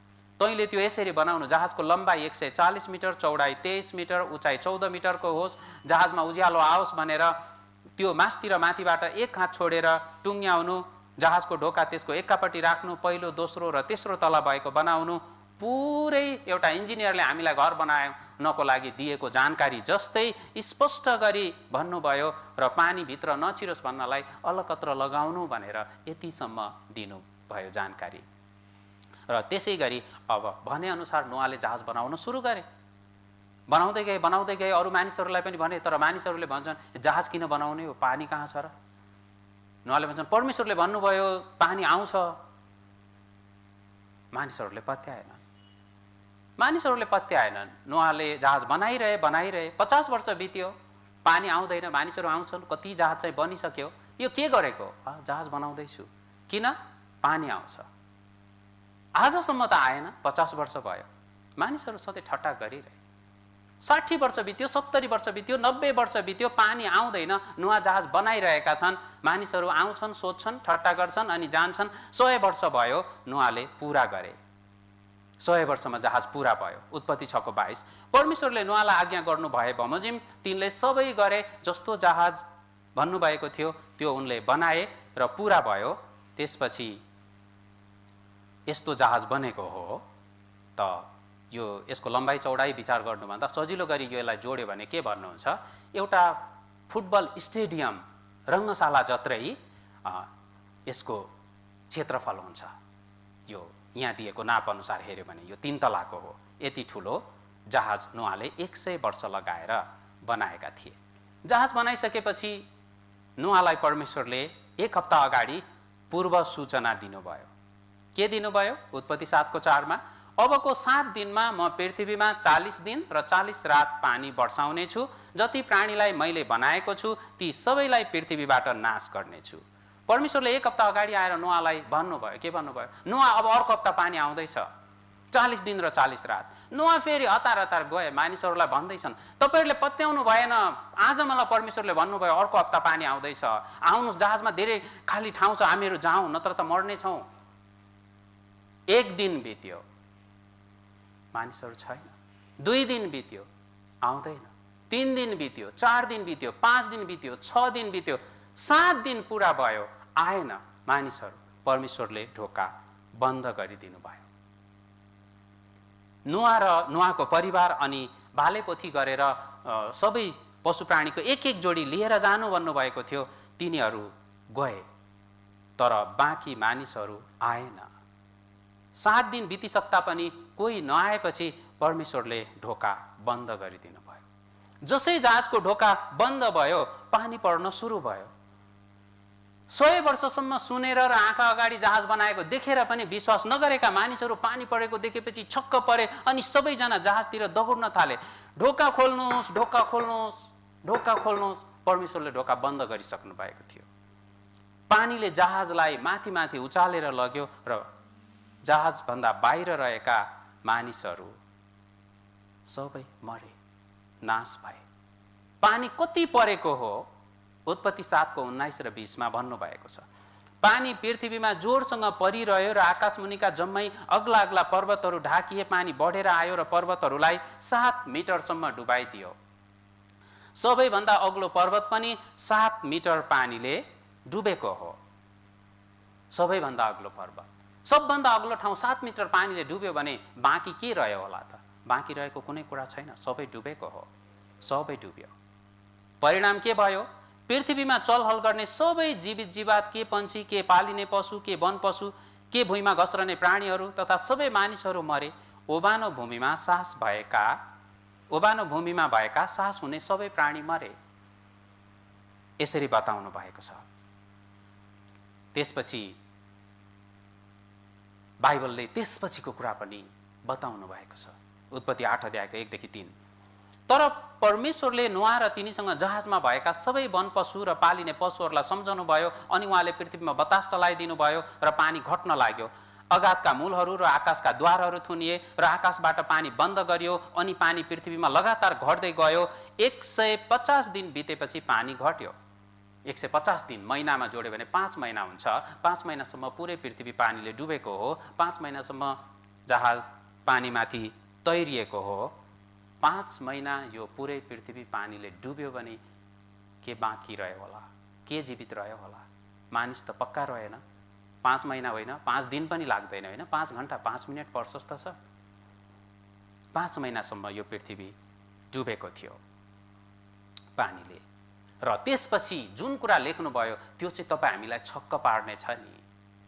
यति भनेर सिद्ध्याएको भए सिद्धिन्थ्यो, तर बाइबल किन प्रमाणहरूले भरिएको छ यो हामीले विचार गर्ने कुरा हो।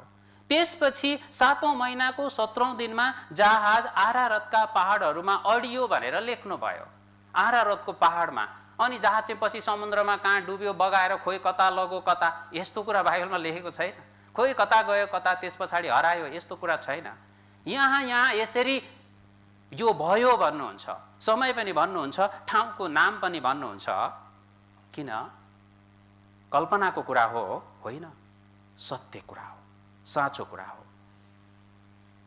जहाज आरारत पर्वतमा अडिएपछि नोआ र नोआको परिवार निस्के। नोआ र नोआको श्रीमती 2 जना, 3टा छोरा 3टी बुहारी, जम्मा 8 जना थिए। अनि बाँकी अरू पशु प्राणीहरू एक एक जोडा गरेर गएका ती सबै जहाजबाट बाहिर आए। र परमेश्वरले तिनीहरूलाई के भन्नुभयो? तर परमेश्वरले नोआलाई भन्नुभयो, तँ तेरी पत्नी, तेरा छोराहरू र तेरा बुहारीहरू समेत जहाजबाट निस्की, तेरो साथमा भएको हरेक जीवित प्राणी, पशु र पन्छी दुवै र घस्रने जन्तुलाई बाहिर निकाल। र के भन्नुभयो? पृथ्वीमा फैलिँदै र सङ्ख्यामा तिनीहरूको वृद्धि हुँदै जाओस्। अनि नोआ, तिनका छोराहरू, तिनकी पत्नी तथा बुहारीहरू जहाजबाट बाहिर निस्के, बाहिर आए। यसरी बताउनु भएको छ। साँच्चै यस्तो भएको थियो होला? यो सत्य हो होला? प्रश्न आउन सक्छ। संसारको सबभन्दा अग्लो भूभाग पनि डुब्ने गरी यत्रो पानी कहाँबाट आयो त? साँच्चै जहाज आरारत पर्वतमा अडिएको हो भनेको मात्रै होला? यसरी पनि विचार गर्न सकिन्छ।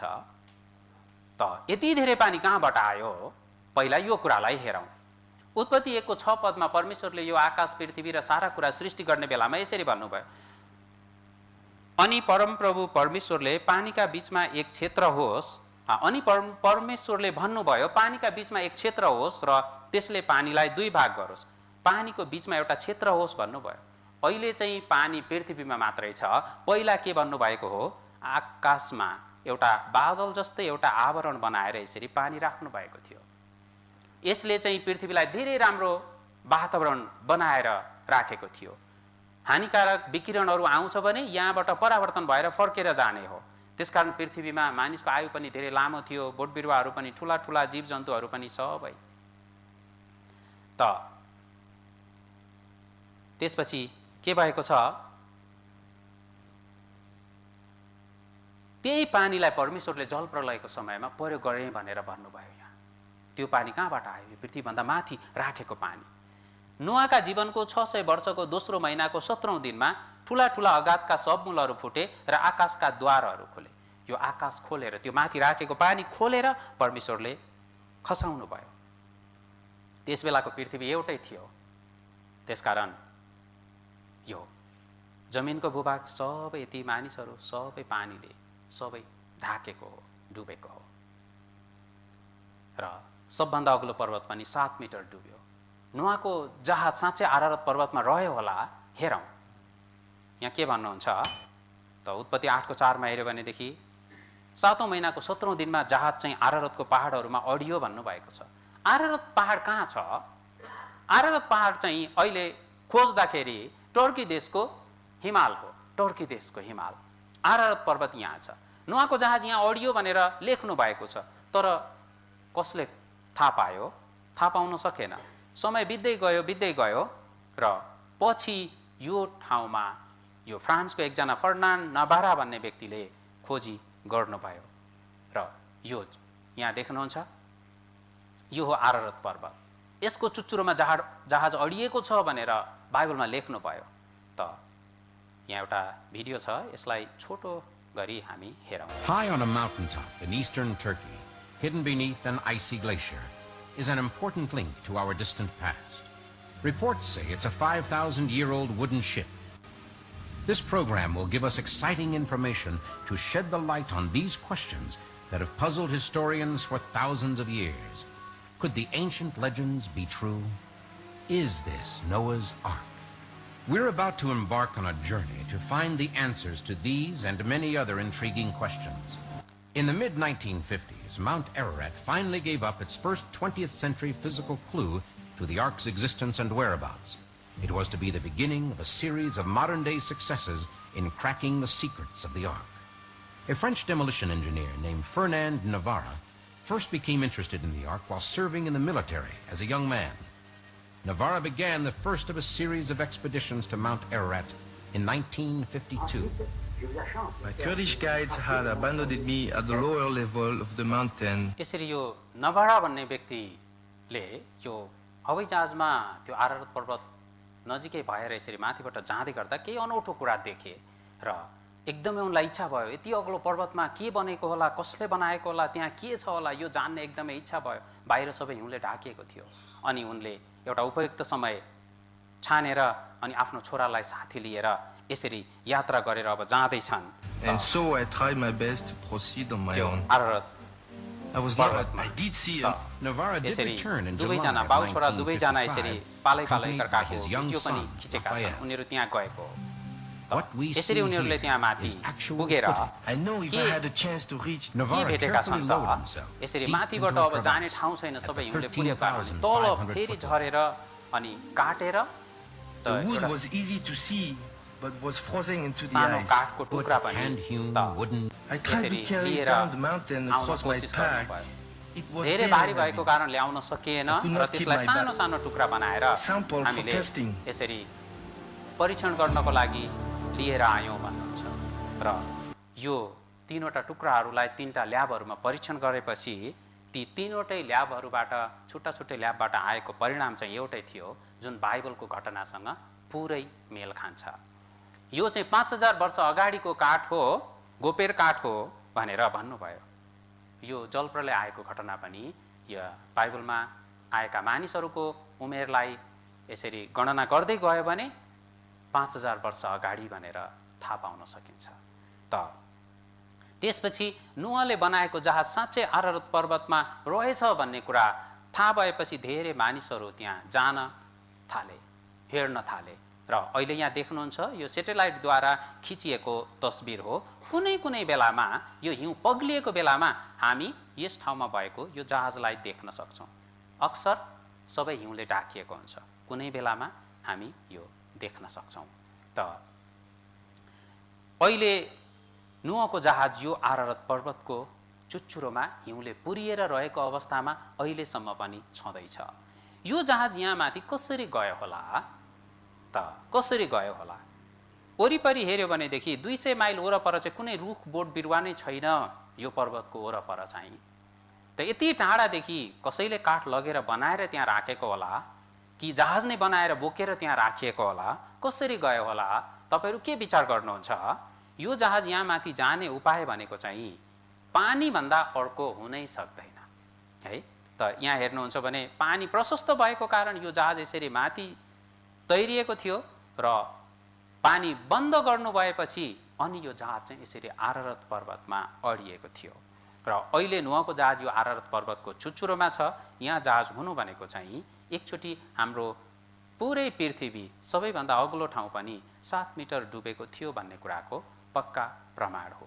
केही व्यक्तिहरू त्यहाँ गएर यसरी फोटो खिच्नु भएको छ। यहाँ भित्र पसेर धेरै जसो ठाउँ यसरी क्र्याक भएर भाँचिएको छ, हिउँले थिचेर भन्नुहुन्छ। कता कताबाट अलिअलि जान सकिन्छ। त काठहरू अलकत्र लगाएको अनि यो पशुहरूको लागि लगेको घाँस परालहरू पनि अझै सुकेको, त हिउँले पुरिएर रहेको कारणले अझै पनि त्यो सुरक्षित छ। परमेश्वरले जे भन्नुभयो त्यसको चाहिँ पक्का प्रमाण पनि हामीलाई दिनुभएको छ र बाइबलले यसको कारण परिणाम कहिले सबै कुरा बताउनु भएको छ। र यो घटना चाहिँ मानिसहरूमा चाहिँ एउटा किंवदन्तीको रूपमा सर्दै आएको छ। नेपालमा, युरोपतिर अनि यसरी चाइनामा पनि जहाँ पनि गयो भनेदेखि एउटा घटना यस्तो छ, तपाईहरूले पनि पक्का सुन्नुभएको छ। एकचोटि एकदमै ठुलो बाढी आयो, जलप्रलय आयो, सबै मरे, एउटा परिवार मात्रै बाँकी रह्यो र त्यही एकजना बुढो, एकजना मानिसको सन्तानद्वारा चाहिँ फेरि यो पृथ्वी ढाकेको हो। यो मैले पनि शास्त्र यो अगाडि पढेको थिएँ त के भनेको छ, यो चाहिँ अब मत्स्य अवतार लिएर अनि यो पृथ्वीलाई चाहिँ पानीबाट यसरी बचाएको भन्ने यस्तो विभिन्न कुराहरू सबैतिर छ, तपाईहरूले पनि सुन्नुभएको छ। तर पक्का गरी यथार्थ कुरा लेख्ने चाहिँ बाइबल हो, किनभने उहाँ चाहिँ साँचो परमेश्वर हुनुहुन्छ। तर पृथ्वी एकचोटि पुरै डुबेको प्रमाण हामी अरू धेरै कुराहरूद्वारा यहाँ पाउन सक्छौँ। यो चाहिँ ग्रान्ड क्यानन अमेरिकामा भएको, यो लगभग 2 किलोमिटर गहिरो छ, यति गहिरो ठाउँ छ यस्तो। यो चाहिँ पानीले बनाएको हो। पहिला पानी यति माथिसम्म हुँदाखेरि त्यो पानी अब बगेर काट्दै काट्दै जाने क्रममा यसरी गहिरो भएको हो। म यो बिहान यता नजिकै बागमती किनारतिर यो व्यायाम गर्न जाँदाखेरि पहिला खोला चाहिँ बागमती खोला चाहिँ मैले निहालेर हेर्दा पहिला जाँदाखेरि बाटोको लगभग बराबरी थियो, तर अहिले चाहिँ धेरै गहिरो भएको छ। तराईतिर पनि तपाईहरूले अनुभव गर्नुभएको होला, पहिला खोलाहरू चाहिँ अलि माथिबाट बग्ने हो, अहिले चाहिँ अब गहिरिँदै गएको छ। के हो, पहिला पानी माथि माथि यसरी बग्ने, अहिले चाहिँ गहिरो भएर गएको हो। त यो पनि के हो, पहिला पानी यसरी माथिसम्म नै थियो र अब चाहिँ गहिरिँदै गहिरिँदै यसरी गएको छ। पानीले नडुबेको ठाउँै छैन। यो चाहिँ 7 समुद्र पारी भएको जीव एमोनाइट भन्छ, यसको अवशेष हो। अनि यो चाहिँ हाम्रो देशको हिमाली क्षेत्रमा पाइन्छ।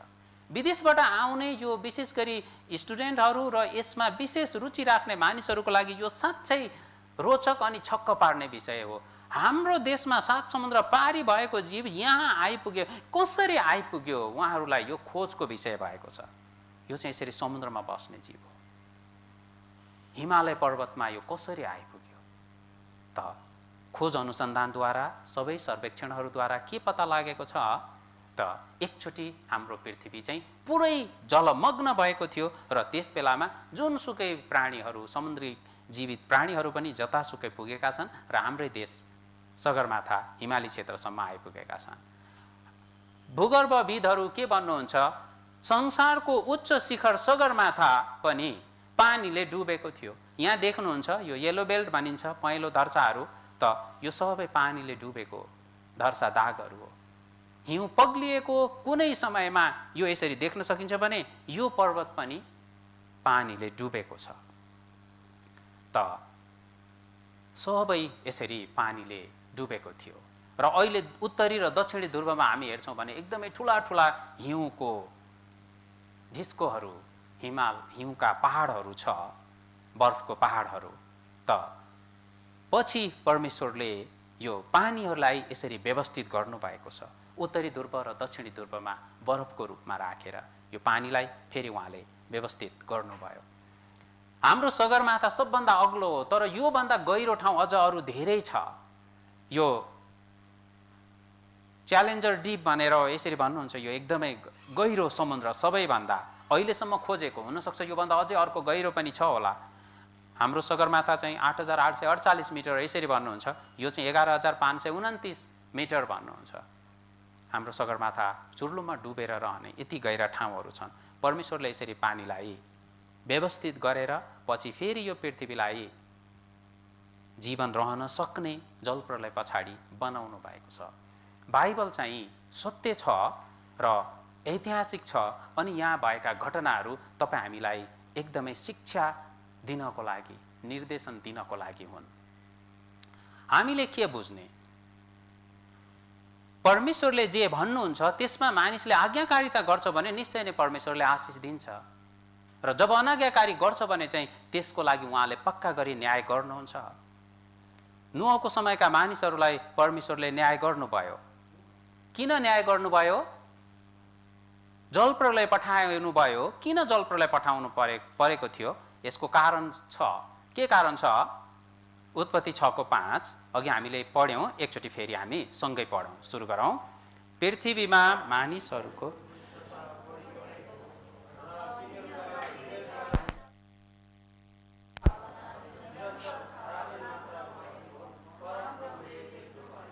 हजुर विचार गर्नुभयो किन जलप्रलय पठाउनु भयो? उनीहरूको हृदयको विचार र भावना खराब भएको कारणले।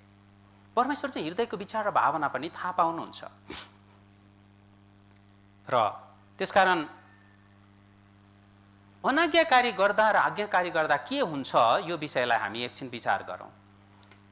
नोआले परमेश्वरको आज्ञा पालन गरे र जहाज बनाए अनि उनले के गरे? आफू र आफ्नो परिवारलाई बचाउन सके। 7 दिन अगाडि पनि परमेश्वरले पूर्व सूचना 7 दिन अगाडि दिनुभयो र सबै मानिसलाई जहाजमा जान आह्वान गरिएको थियो, तर कोही पनि गएन। अनाज्ञाकारी गरेर बस्दाखेरि हठी हुँदाखेरि परिणाम चाहिँ के भयो? सबै डुबेर मारिएका थिए। परिणाम के भएको छ? बाइबलले स्पष्ट बताएको छ उत्पत्ति 7:23 अनि जति प्राणी जमिनमा थिए, के मानिस, के पशु, के घस्रने जन्तु, के पन्छी, सबै मासिए। तिनीहरू पृथ्वीबाट मासिए। केवल नोआ र जतिजना तिनीसित जहाजमा थिए तिनीहरू मात्र जीवित रहे। नोआ र नोआको परिवार मात्रै जीवित रहे। जहाजभित्र भएको, बाँकीको सबै नाश भएको अनि सम्पूर्ण पृथ्वी डुबेको हामी पाउँदछौँ। त्यसो भए यी घटनाहरू तपाईँ हामीसँग के सम्बन्ध राख्छ होला? निरन्तर हामीले एउटा कुरा सुनिरहेको छौँ, बाइबल चाहिँ सत्य छ, यो बाइबलको परमेश्वर चाहिँ जीवित हुनुहुन्छ, उहाँले चाहिँ जे भन्नुहुन्छ त्यो गर्नुहुन्छ। हामीले 6000 वर्ष अगाडिको अदनको बगैँचाको घटना सुन्यौँ अनि 5000 वर्ष अगाडिको नोआको समयमा आएको जल प्रलयको घटनालाई सुन्यौँ। पक्का कुरा यी घटनाहरू सत्य हुन्, तर यो घटना सत्य हुँदैमा मलाई चाहिँ के भयो त? सबैले त आफ्नो फाइदा विचार गर्ने होइन, यो सबै त हो, तर यो गरौँ यसो गरौँ भन्यो भने मैले चाहिँ के पाउँछु? होइन, सबैलाई फाइदा हुन्छ, यो त मनमा आउँछ, मैले चाहिँ के पाउँछु? त्यसो भए यो तपाईँ हामीसँग के सम्बन्ध छ? मलाई चाहिँ के सम्बन्ध त? आदम अदनको बगैँचाबाट बाहिरिए त बाहिरिए, मलाई के? यसरी भन्न सक्नुहुन्छ। नोआको समयमा जलप्रलय आयो, मानिसहरू मरे त मरे, मलाई के? म त यति अग्लो ठाउँमा छु, मलाई के? यदि तपाईँहरूसँग सम्बन्ध नभएको कुरा म तपाईँहरूलाई गर्छु भने चाहिँ मैले चाहिँ बाइबलको हिसाबमा भन्यो भने पाप गरेको हो, सांसारिक दृष्टिकोणले हेऱ्यो भने अपराध गरेको हो। बुझ्नुहुन्छ? मैले तपाईँहरूको समय र सबै कुरालाई नोक्सान पुर्याएको हो। यो अर्गनाइज गरेको पनि अपराध हो। त्यसो भयो भने त यदि तपाईँहरूसँग कुनै सम्बन्ध नभएको कुरा हो भने, तर एउटा कुरा पनि तपाईँसँग सम्बन्ध नभएको कुरा यहाँ छैन। अदनको बगैँचाको घटना तपाईँसँग प्रत्यक्ष रूपमा सम्बन्ध राख्छ, जलप्रलयको घटना तपाईँसँग 100% सम्बन्ध राख्छ। त्यसै कारण सुनेको हो। त्यसो भए यसलाई हामीले अब सम्बन्ध बनाउनु पर्छ, हामीले बुझ्नुपर्छ। नोआको समय आजभन्दा 5000 वर्ष अगाडिको त्यस समयको युगलाई परमेश्वरले पानीद्वारा न्याय गर्नुभयो। केले न्याय गर्नुभयो? पानीले न्याय गर्नुभयो। पानीले 5000 वर्ष अगाडि पानीद्वारा न्याय गर्नुभयो। त्यसो भए किन तपाईँ हामी यो घटनालाई यति महत्त्वको साथ हेरिरहेका छौँ? कारण छ। दोस्रो पत्रुस 3:6 र 7 पद, त्यही पानीबाट त्यस समयको संसार जल प्रलयमा डुबेर नष्ट भयो, तर त्यही वचनले भक्तिहीन मानिसको इन्साफ र विनाशका दिनसम्मको लागि अहिलेको आकाश र पृथ्वी आगोको निम्ति साँची राखिएका छन्। यहाँ सम्बन्ध बनाउनु भयो। त्यस समयको संसार चाहिँ जल प्रलयमा डुबेर नष्ट भयो, तर त्यही वचनले नोआको समयमा पनि परमेश्वरले भन्नुभएको थियो नोआलाई, नोआ अब जलप्रलय आउँदैछ, तिमीले सबैलाई भन्नु अब यो जलप्रलयबाट बाँच्नको लागि जहाज बनाउनु बनाउनु बनाउनु बनाउनु। जहाज त बनाए तर कोही मान्छे आएन, कोही पनि आएन, मान्छेले विश्वास गरेन, तर पानी आयो र सबै डुबेर नाश भए। तर त्यही परमेश्वरले अहिले चाहिँ के भन्नुभयो? भक्तिहीन मानिसको इन्साफ र विनाशका दिनसम्मको लागि यो संसारको अब फेरि अन्त हुँदैछ, अहिलेको आकाश र पृथ्वी नष्ट गरिँदैछ। कसरी? आगोद्वारा, आगोको निम्ति साँची राखिएका छन् भन्नुहुन्छ। परमेश्वरले भन्नुभयो यदि कुनै वचन, अगमवक्ताले भनेको वचन त्यो सत्य ठहरेन भने, पुरा भएन भने तिमीहरू त्यसदेखि नडराउनु, त्यो मेरो वचन होइन, यसरी भन्नुभयो। पहिले चाहिँ पानीले न्याय गरियो, अब चाहिँ आगोले न्याय गरिन्छ भनेर भन्नुभएको छ। र अहिलेको आकाश र पृथ्वी चाहिँ आगोको निम्ति साँचेर राखिएका छन्, त्यसो भए यो आकाश र पृथ्वीको बीचमा बस्ने चाहिँ तपाईँ र म हौ। पहिला पानीले न्याय गरिएको थियो भने अब आगोद्वारा न्याय गरिँदैछ। फेरि मनमा यस्तो विचार आउन सक्छ, के विचार आउँछ? म त्यतिखेरको मान्छे पापी थिएँ, मैले के पाप गरेर, म त त्यस्तो छैन नि, म राम्रो छु नि।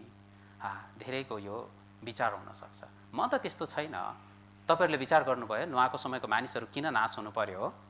किन? के गरेका थिए तिनीहरूले?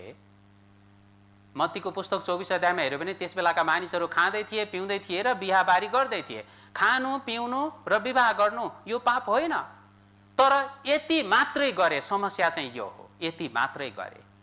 मान्छेले वास्तवमै खोज्नु पर्ने चाहिँ परमेश्वरलाई थियो, आत्मालाई थियो, तर परमेश्वरलाई छोडेर खाने, पिउने, विवाह गर्ने रमाइलो मात्रै। अहिले हामी कस्तो छौँ? अहिले संसार कस्तो छ? अहिले हाम्रो उद्देश्य, योजना के छ?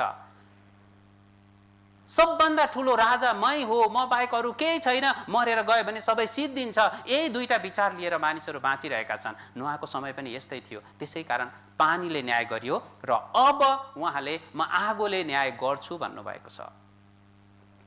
र परमेश्वरको वचन फरक पर्दैन। पानीले न्याय गर्नुहुन्छ भन्ने कुरा बुझ्नलाई अलिकति गाह्रो थियो भने पनि, तर अब आगोद्वारा न्याय हुन्छ भन्ने कुरा बुझ्नलाई चाहिँ एकदमै एकदमै सजिलो छ। किनभने हाम्रो पृथ्वी चाहिँ आगोद्वारा। अलिकति अगाडि कोरोना भाइरसको कारणले अमेरिका चीनसँग, चीन चाहिँ अमेरिकासँग यसरी यो हुँदा धेरैले चाहिँ के हो, अब यो तेस्रो विश्वयुद्धको खतरा यहीँबाट सुरु हुने हो कि, यस्तो अड्कलहरू काट्दै हुनुहुन्थ्यो। अबको युद्ध चाहिँ के हो? तरबारद्वारा कि बन्दुकद्वारा कि घोडाद्वारा हुने हो र? होइन, आणविक युद्ध हो। यो पृथ्वीलाई सयौं पटक आगोद्वारा पुरै जलाएर नाश गर्न सकिन्छ। आज यो कुरा बुझ्न सजिलो छ। परमेश्वरले 2000 वर्ष अगाडि भन्नुभयो यो वचन। अहिले हामीले हेरेको जकरियाको पुस्तकमा हेर्छौँ भने अरू 2500 वर्ष अगाडि बताइनु भएको छ।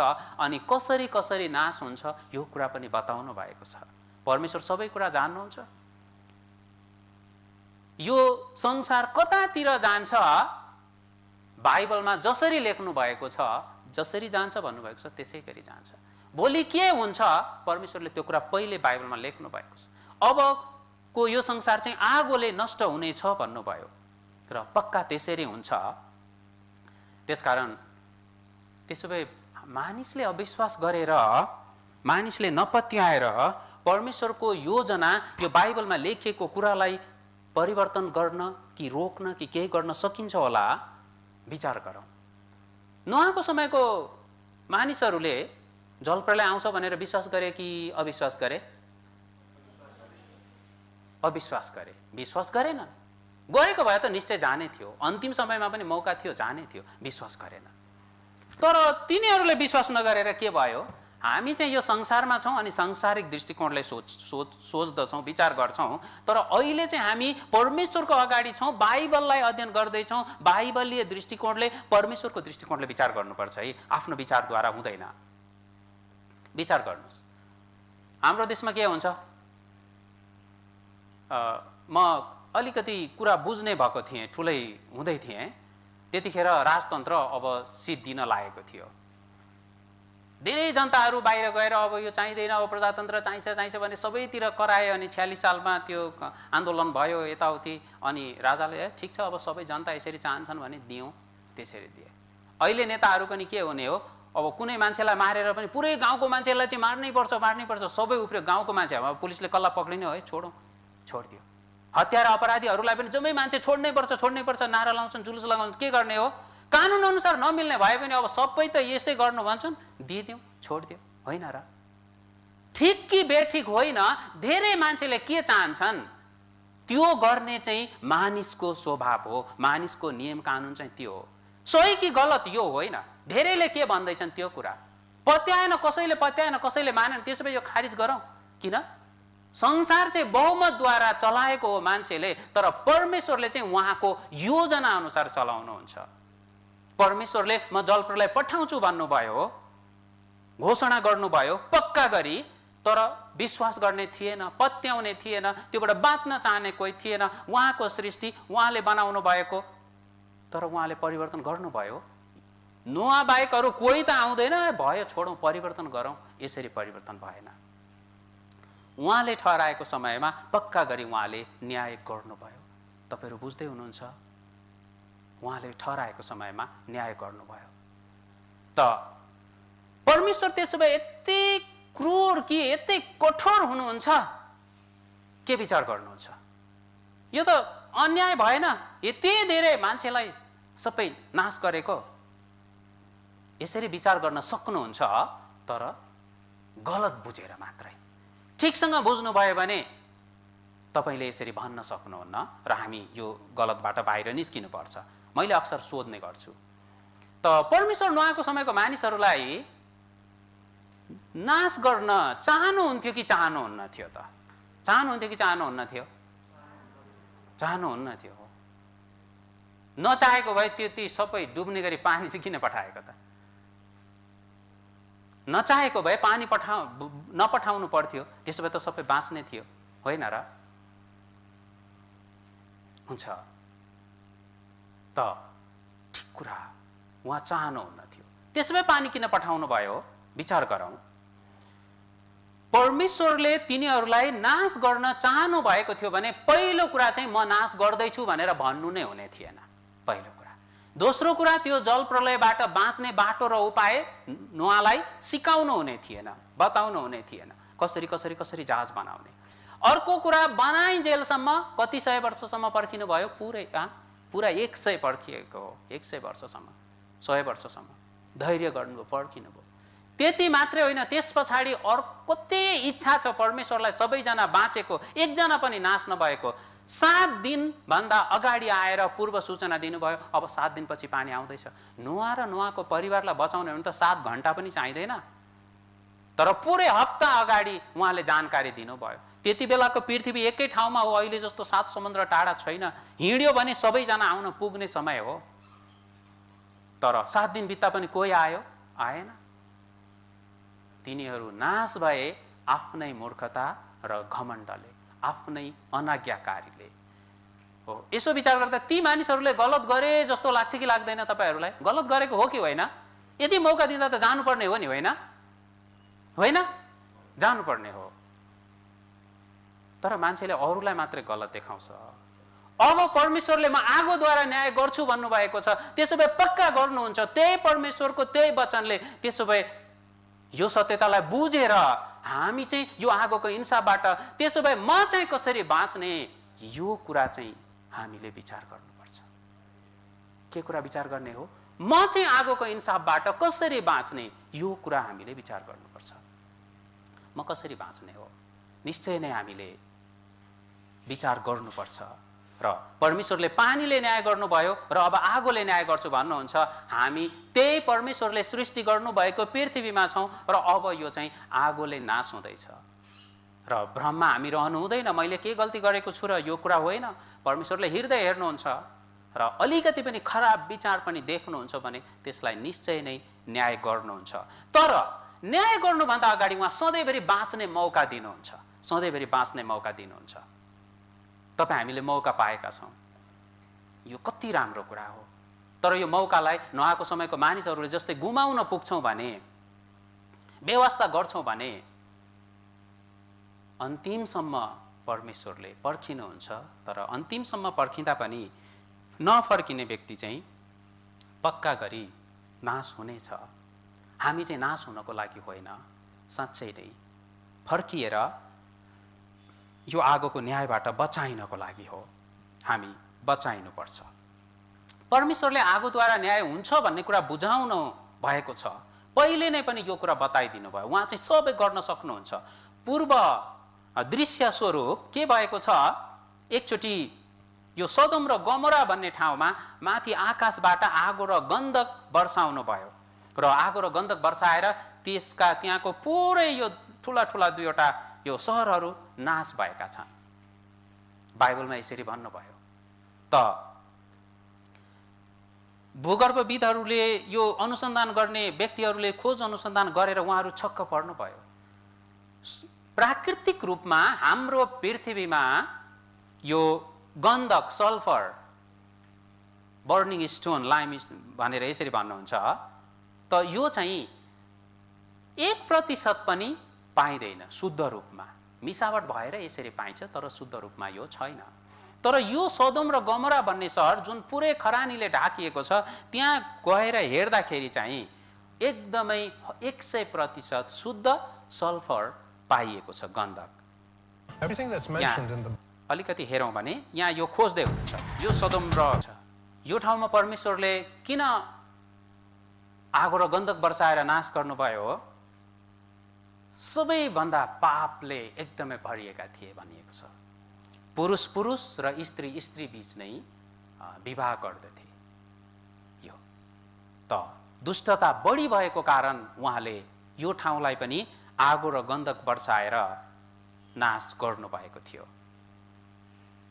नोआको समय चाहिँ पानीमा डुबेर नष्ट भयो भने अब चाहिँ आगोको निम्ति साँच्चै राखिएको छ। परमेश्वरले यो आगोद्वारा न्याय गर्नुहुन्छ। त्योभन्दा पहिले उहाँले हामीलाई बाँच्ने बाटो र मौका दिनुभएको छ। निश्चय नै हामीले यो बाटो र मौका गुमाउनु हुँदैन। उहाँले सधैँभरि बाँच्ने मौका दिनुहुन्छ। परमेश्वरले न्याय गर्नुभन्दा अगाडि सधैँभरि सँगै के गर्नुहुन्छ? बाँच्ने उपाय पनि दिएर पठाउनुहुन्छ, बाटो पनि दिनुहुन्छ। त्यसो भए सधैँभरि छान्ने मौका छ। इन्साफलाई छान्ने हो कि क्षमालाई लिने हो? मृत्युलाई छान्ने हो, जीवनलाई छान्ने हो? तपाईँ हामीले हिजो पनि हेऱ्यौँ होइन? परमेश्वरले तिमीहरूको अघि 2वटा बाटो राखेको छु भन्नुभयो। जहिले पनि 2वटा बाटो हो। तपाईँ हामीलाई पनि अहिले छान्ने मौका छ। त हामीले जीवनलाई नै रोज्नुपर्छ। त अदनको बगैँचाको घटना, जलप्रलयको घटना, त्यसपछि नोआलाई परमेश्वरले के भन्नुभएको थियो? त यसरी भन्नुभएको थियो। जहाजबाट बाहिर निस्केपछि त्यस बेलाको दृश्य चाहिँ कस्तो हो? अब पृथ्वीमा मानिसहरू छैन, पशु प्राणीहरू पनि एकदमै सीमित मात्रामा जहाजभित्र भएको मात्रै हो। अब पुरै खाली हो। अनि यस्तो आज्ञा दिनुभयो के भनेर? उत्पत्ति 9को 1 पद। त्यसपछि परमेश्वरले नोआ र तिनका छोराहरूलाई आशिष दिएर भन्नुभयो, फल्दै फुल्दै वृद्धि हुँदै र पृथ्वीमा भरिँदै जाओ। के भन्नुभयो? पृथ्वीमा भरिँदै जाओ। भरिनको लागि त यहाँबाट त्यहाँ जानु पर्यो, त्यहाँबाट त्यहाँ जानु पर्यो। सिधा अर्थ भने पनि एकै ठाउँमा नबस्नु, यस्तो अर्थ हो। म प्रशस्त आशिष दिनेछु। कुन आशिष? एकदमै जनसङ्ख्या बढेर जाने। किनभने यो सृष्टि पृथ्वीलाई फेरि हराभरा, फेरि आबाद गर्ने हो। यसरी भन्नुभयो। तर अब मानिसहरूले चाहिँ के गरे? त्यहाँबाट निस्के अनि जाँदैछन् जाँदैछन् जाँदैछन् जाँदैछन् जाँदै गर्दा अब के भयो? आरारत पर्वतमा उत्रिएका हुन्। त्यहाँबाट अब तलतिर जाँदैछन्, जाँदै गर्दा यो सिनार प्रदेश, अहिलेको इराक देश, त्यहाँ पुगे। र त्यहाँ पुगेपछि उनीहरूको योजना परिवर्तन भएको छ। उत्पत्ति 11को 1 पददेखि म पढ्छु। त्यस बेला जम्मै पृथ्वीमा एउटै भाषा र एकै खालको बोली थिए। मानिसहरू पूर्वतिर सर्दै जाँदा सिनार देशमा एउटा मैदान भेट्टाएर त्यहीँ बसोबास गरे। तिनीहरूले आपसमा भने, लौ हामीहरू इट बनाएर पोलौँ। ढुङ्गाको सट्टा इट र हिलोको सट्टा अलकत्रा तिनीहरूले प्रयोग गरे। तब तिनीहरूले भने, लौ हामी आफ्नो निम्ति एउटा सहर र स्वर्गैसम्म पुग्ने एउटा धरहरा बनाऊ अनि आफ्नो नाउँ राखौँ र हामी पृथ्वीभरि जताततै नछरियौँ। के भन्छन्? आफ्नो नाउँ राखौँ र हामी पृथ्वीभरि जताततै नछरियौँ। परमेश्वरले के भनेर आज्ञा दिनुभयो? एकै ठाउँमा नबस्नु, पृथ्वीलाई ढाकेर भरिएर फैलिएर जानु। अब यति राम्रो ठाउँ छ, हामी किन जाने? नजाउँ। किन नजाउँ भन्नु परेको मानिसहरूले? किनभने जानु भनेर आज्ञा थियो अनि त्यसै गरी गएका थिए। अब परिवर्तन भयो उनीहरूको मन। किन? राम्रो ठाउँ पाए, सम्म मैदान, नदी किनार भएको ठाउँ। अनि परमेश्वरले तिनीहरूलाई उहाँको योजना पुरा गर्नलाई के गर्नुभयो? तिनीहरूको भाषा खलबल पारिदिनु भएको छ। तपाईँहरूलाई थाहा छ त हाम्रो देश यति सानो छ अरू देशको तुलनामा, तर यति सानो देशमा पनि कति धेरै भाषाहरू छन्। एउटा ठाउँबाट अर्को ठाउँमा गएको मानिसहरूको कुरा बोल्न गाह्रो छ। म केही समय धनगढी बसेँ त पश्चिमतिरबाट आउनुभएका मानिसहरूले नेपाली त बोल्नुहुन्छ, तर मलाई बुझ्न निकै गाह्रो थियो। गाह्रो छ है, उता भयो एकदमै गाह्रो थियो। डोटी अछामतिरको खोइ अर्कै अर्कै भन्नुहुन्छ। अलिक त्यस्तो कति कुरा बुझ्यो भने कति कुरा चाहिँ बुझ्न गाह्रो थियो। त भाषा फरक छ। किन मानिसको भाषा फरक छ? भारतमा धेरै भाषाहरू छन्, विश्वभरि यति धेरै भाषाहरू छन्। मान्छे चाहिँ फेरि हामीले बुझ्यौँ है अहिलेसम्म मान्छेलाई सृष्टि गर्ने एउटा परमेश्वर हुनुहुन्छ, परमेश्वरले सृष्टि गर्नुभयो, एउटै सृष्टि हो, मान्छे चाहिँ एउटै हो। डाक्टरहरूले चाहिँ जुनसुकै मानिसलाई पनि उपचार गर्न यो कुन देशबाट आएको भनेर सोध्नु पर्दैन, किन अङ्ग प्रत्यङ्ग र शरीरले गर्ने काम एकै खालको हो, ठ्याक्कै हेऱ्यो भने बुझ्नुहुन्छ, समस्या छैन। तर यो भाषा चाहिँ समस्या हो। किन यो कुरा गरिराखेको हो? संसारभरि पशु प्राणीको भाषा एउटै छ। हेर्नुहोस्, कुखुराको भाले एउटै हो, नेपालमा होस्, अमेरिकामा होस्, जापानमा होस्, त भाले चाहिँ जहाँ पनि कुखुरी कहाँ भनेर बाँच्छ होइन? कि अमेरिकामा चाहिँ हेलो भनेर भन्छ बिहानै उठेर? यस्तो होइन। यो हेर्नुहोस् त, कहाँ करायो भने जहाँ करायो भने कहाँ कहाँ भनेर यसरी गरी जाने हो। बाख्राहरू एउटै हो, पशु प्राणीको भाषा एउटै छ। मान्छे मात्रै भाषा फरक छ, मान्छे मात्रै। परमेश्वरले यसरी उहाँको योजना पुरा हुनको लागि, यो पृथ्वीलाई फेरि ढाक्नको लागि त्यस बेला भाषा खलबल पारिदिएको कुरा यहाँ बताउनु भयो उत्पत्ति 11 को 6 र 7 मा।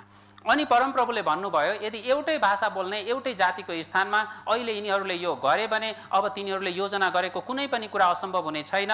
आओ तल ओर्लेर गई तिनीहरूको भाषा खलबल पारिदियौँ र तिनीहरूले एकअर्काको बोली नबुझुन्। यसरी परमेश्वरले त्यहीबाट मानिसलाई तित्तर-बित्तर पारिदिनु भयो र उत्पत्ति 11 को 9 मा के भन्नुभयो? सारा पृथ्वीभरिका भाषा खलबल पारिदिनु भयो। सबै मानिसको भाषा बेग्ला बेग्लै भयो। त्यहीबाट चाहिँ के भयो त? भाषा परिवर्तन भयो। त्यसबेला तिनीहरूले यो बाबेलको धरहरा बनाउन सुरु गरेका थिए। यो चाहिँ सानो ठाउँ होइन, एकदमै एकदमै ठुलो ठाउँमा एकदमै ठुलो धरहरा बनाउन सुरु गरेको हो। त कसरी? त्यसभन्दा अगाडि चाहिँ ढुङ्गा र माटो हिलोद्वारा प्रयोग गरेका थिए, तर अब विकास भएर के भनेको छ? हामी इट बनाएर पोलौँ र ढुङ्गाको सट्टा इट र हिलोको सट्टा अलकत्रा तिनीहरूले प्रयोग गरे र यसरी बनाउन सुरु गरे। त यो ठाउँमा गएर अहिले पनि हेर्छौँ भने यो इटा र अलकत्रद्वारा बनाएर भग्नावशेष भएर एकदमै खण्डर भएको यो जमिनमा ठुलो क्षेत्रफल हामी देख्न सक्छौँ। विश्वको इतिहास पढ्दाखेरि पनि यो इतिहासमा हामी यो पाउन सक्छौँ। त यो पछि त्यहाँ चाहिँ अरू साम्राज्यहरू आएर उनीहरूले त्यसलाई आफ्नो अधिकार गरिसकेपछि के गरेको थियो? त्यसलाई पुनर्निर्माण गर्ने योजना पनि बनाएको, तर पछि पैसा र समय धेरै लाग्ने भएपछि फेरि यो योजनालाई रद्द गरेको यस्तो हामी वास्तविक इतिहास पाउँछौँ। त यो ठाउँमा बाबेलको धरहरा बनाउँदै थिए, परमेश्वरले यिनीहरूको भाषा खलबल पारेपछि मुख्य गरी तीनतिर मानिसहरू यसरी विभाजित भएर गए। नोआका 3 छोराहरू सेम, हाम र एपेद, यो 3टा समूहमा मानिसहरू। एपेदका सन्तान युरोपतिर, सेमका सन्तान एसिया र हामका यसरी अफ्रिकातिर। मुख्य गरी 3 जाति छन्, काला जाति, गहुँ गोरो र पुरै सेतो होइन, गोरा जाति। त बाइबलमा परमेश्वरले बताउनु भएको कुरा, विशेष गरी भाषा सम्बन्धी तपाईँहरूले अध्ययन गर्नुहुन्छ भने यो कुरा अहिले हामीले सुनेभन्दा धेरै राम्ररी तपाईँहरूले पहिले नै बुझ्नु भएको छ। र यो बाबेलको धरहरा बनाउँदै गरेको ठाउँको यो भग्नावशेष हामी देख्न सक्छौँ। बाइबल चाहिँ सत्य छ र बाइबल सत्य छ, त्यसो भए परमेश्वरले मृत्युपछि चाहिँ के राख्नु भएको छ? इन्साफ राख्नु भएको छ। तर परमेश्वरको इच्छा चाहिँ इन्साफ गरेर नाश गर्ने हो? होइन, बचाउने हो, बचाउने हो। तपाईँ हामी भाइ बहिनीलाई कि छोरा सधैँभरि पढ पढ पढ, यो नगर त्यो नगर भनेर यो भन्ने कारण के हो? उसलाई राम्रो बनाउनको लागि हो। धेरै पढाएर भ्रष्ट बनाउनको लागि होइन, राम्रो गराउनको लागि हो। परमेश्वरले सधैँभरि चेतावनी दिनुहुन्छ, किन? बचाउनको लागि हो। धेरै माया गरेको, धेरै प्रेम गरेको कारणले हो। आदमलाई आज्ञा दिनुभयो, अदनको बगैँचाको कुरा हामीले सुन्यौँ, हेऱ्यौँ, बुझ्यौँ, सत्य हो। र अनाज्ञाकारिता गर्दाखेरि फेरि परिणाम चाहिँ परमेश्वरले पक्का गरिदिनुहुन्छ। गलत गरेपछि न्याय पठाउनुहुन्छ, न्याय पठाउँदा न्यायको साथमा बाँच्ने उपाय पनि दिएको हुन्छ, त्यो उपायलाई लियो भने फेरि बाँच्ने हो। तर अन्तिमसम्म हठी भयो भने फेरि नाश हुनै पर्छ। परमेश्वरले न्याय गर्नुहुन्छ। नोआको समयको मानिसलाई पानीले न्याय गर्नुभयो र अब चाहिँ केले न्याय गर्छु भन्नुहुन्छ? आगोले न्याय गर्छु भन्नुहुन्छ। हामीले विश्वास गर्ने कि नगर्ने यो कुरा चाहिँ मूल्यको होइन, यसले परमेश्वरको योजनालाई परिवर्तन पार्दैन। उहाँले जे योजना गर्नुभएको छ त्यो त पुरा हुन्छ नै, तर अहिले उहाँले चाहिँ हामीलाई बाँच्ने मौका दिनुभएको छ, जीवनलाई रोज्ने मौका दिनुभएको छ। तपाईँ हामी परमेश्वरले पक्कासँग न्याय गर्नुहुन्छ, यो सत्यतालाई बुझ्नुपर्छ। आदमले अदनको बगैँचामा एउटा फल खाएको हो, तर परमेश्वरले एकदमै पक्का गरी न्याय गरेर उसलाई बगैँचाबाट बाहिर निकाल्नु भयो। नोआको समयका मानिसहरूले के गरेको थियो? मनको विचार, हृदय, उनीहरूको भावना खराब थियो। परमेश्वरले पक्का न्याय गर्नुभयो। बाबेलको धरहरा बनाउने क्रममा मानिसहरूले एकै ठाउँ नबस्नु भन्नुभएको थियो, तर तिनीहरूले फेरि त्यहाँ त्यसरी बस्ने योजना बनाए, फेरि न्याय गरेर संसारभरि तित्तर-बित्तर छरपष्ट बनाउनु भयो। हरेक समयमा न्याय गर्नुभएको छ। सोदोम र गमोरालाई परमेश्वरले आकाशबाट आगो र गन्धक बर्साएर न्याय गर्छु भन्नुभएको थियो, अनि गर्नुभयो र अहिले त्यसको प्रमाण छ। अब चाहिँ परमेश्वरले केले न्याय गर्छु भन्नुहुन्छ? आगोले न्याय गर्छु भन्नुहुन्छ। त्यो आगोको यो न्यायबाट हामी बचाइएर हामी स्वर्गमा जाने व्यक्ति बन्नुपर्छ। हामी यो परमेश्वरले अब गर्नुहुने न्यायबाट आफूलाई कसरी बचाउन सक्छौँ, यो कुरा हामीले विचार गर्नुपर्छ र साँच्चै यो बाटोलाई हामीले खोज्नुपर्छ। उपाय परमेश्वरले पक्का गरी राखिदिनु भएको छ। नोआको समयको मानिस जस्तो कठोर मन नबनाएर हामीले हृदय फराकिलो गरेर जीवित परमेश्वरको वचनलाई ग्रहण गर्नुपर्छ। त ध्यान दिएर सुनिदिनु भएकोमा धेरै धन्यवाद छ। धेरै कुरा बुझ्नुभयो भनेर म आशा गर्छु र भोलि पनि हामी भेट्छौँ। आज चाहिँ यति गरेर अन्त गरौँ। आउनुहोस् प्रार्थना गरौँ। हामीलाई प्रेम गर्नुहुने परमेश्वर, तपाईँलाई धन्यवाद चढाउँदछौँ। तपाईँले हामीलाई बाँच्ने मौका दिनुभएको छ भनी हामीले बुझेका छौँ। हामी हरेकजनालाई, यहाँ भएको प्रत्येकजनाले यो मौकालाई नगुमाउनको लागि तपाईँले अझै सहायता गरिदिनुहोस् भनी बिन्ती गर्दछौँ। तपाईँ सारा कुरा सृष्टि गर्ने सृष्टिकर्ता हुनुहुन्छ। तपाईँले यो संसार र पृथ्वी सबै कुरा बनाउनु भयो र एक दिन यो आकाश र पृथ्वीको न्याय हुन्छ भनी तपाईँले आफ्नो वचनमा भनिसक्नु भएको छ, अनि त्यसका थुप्रै प्रमाणद्वारा तपाईँले हामीलाई बुझाइदिनु भयो।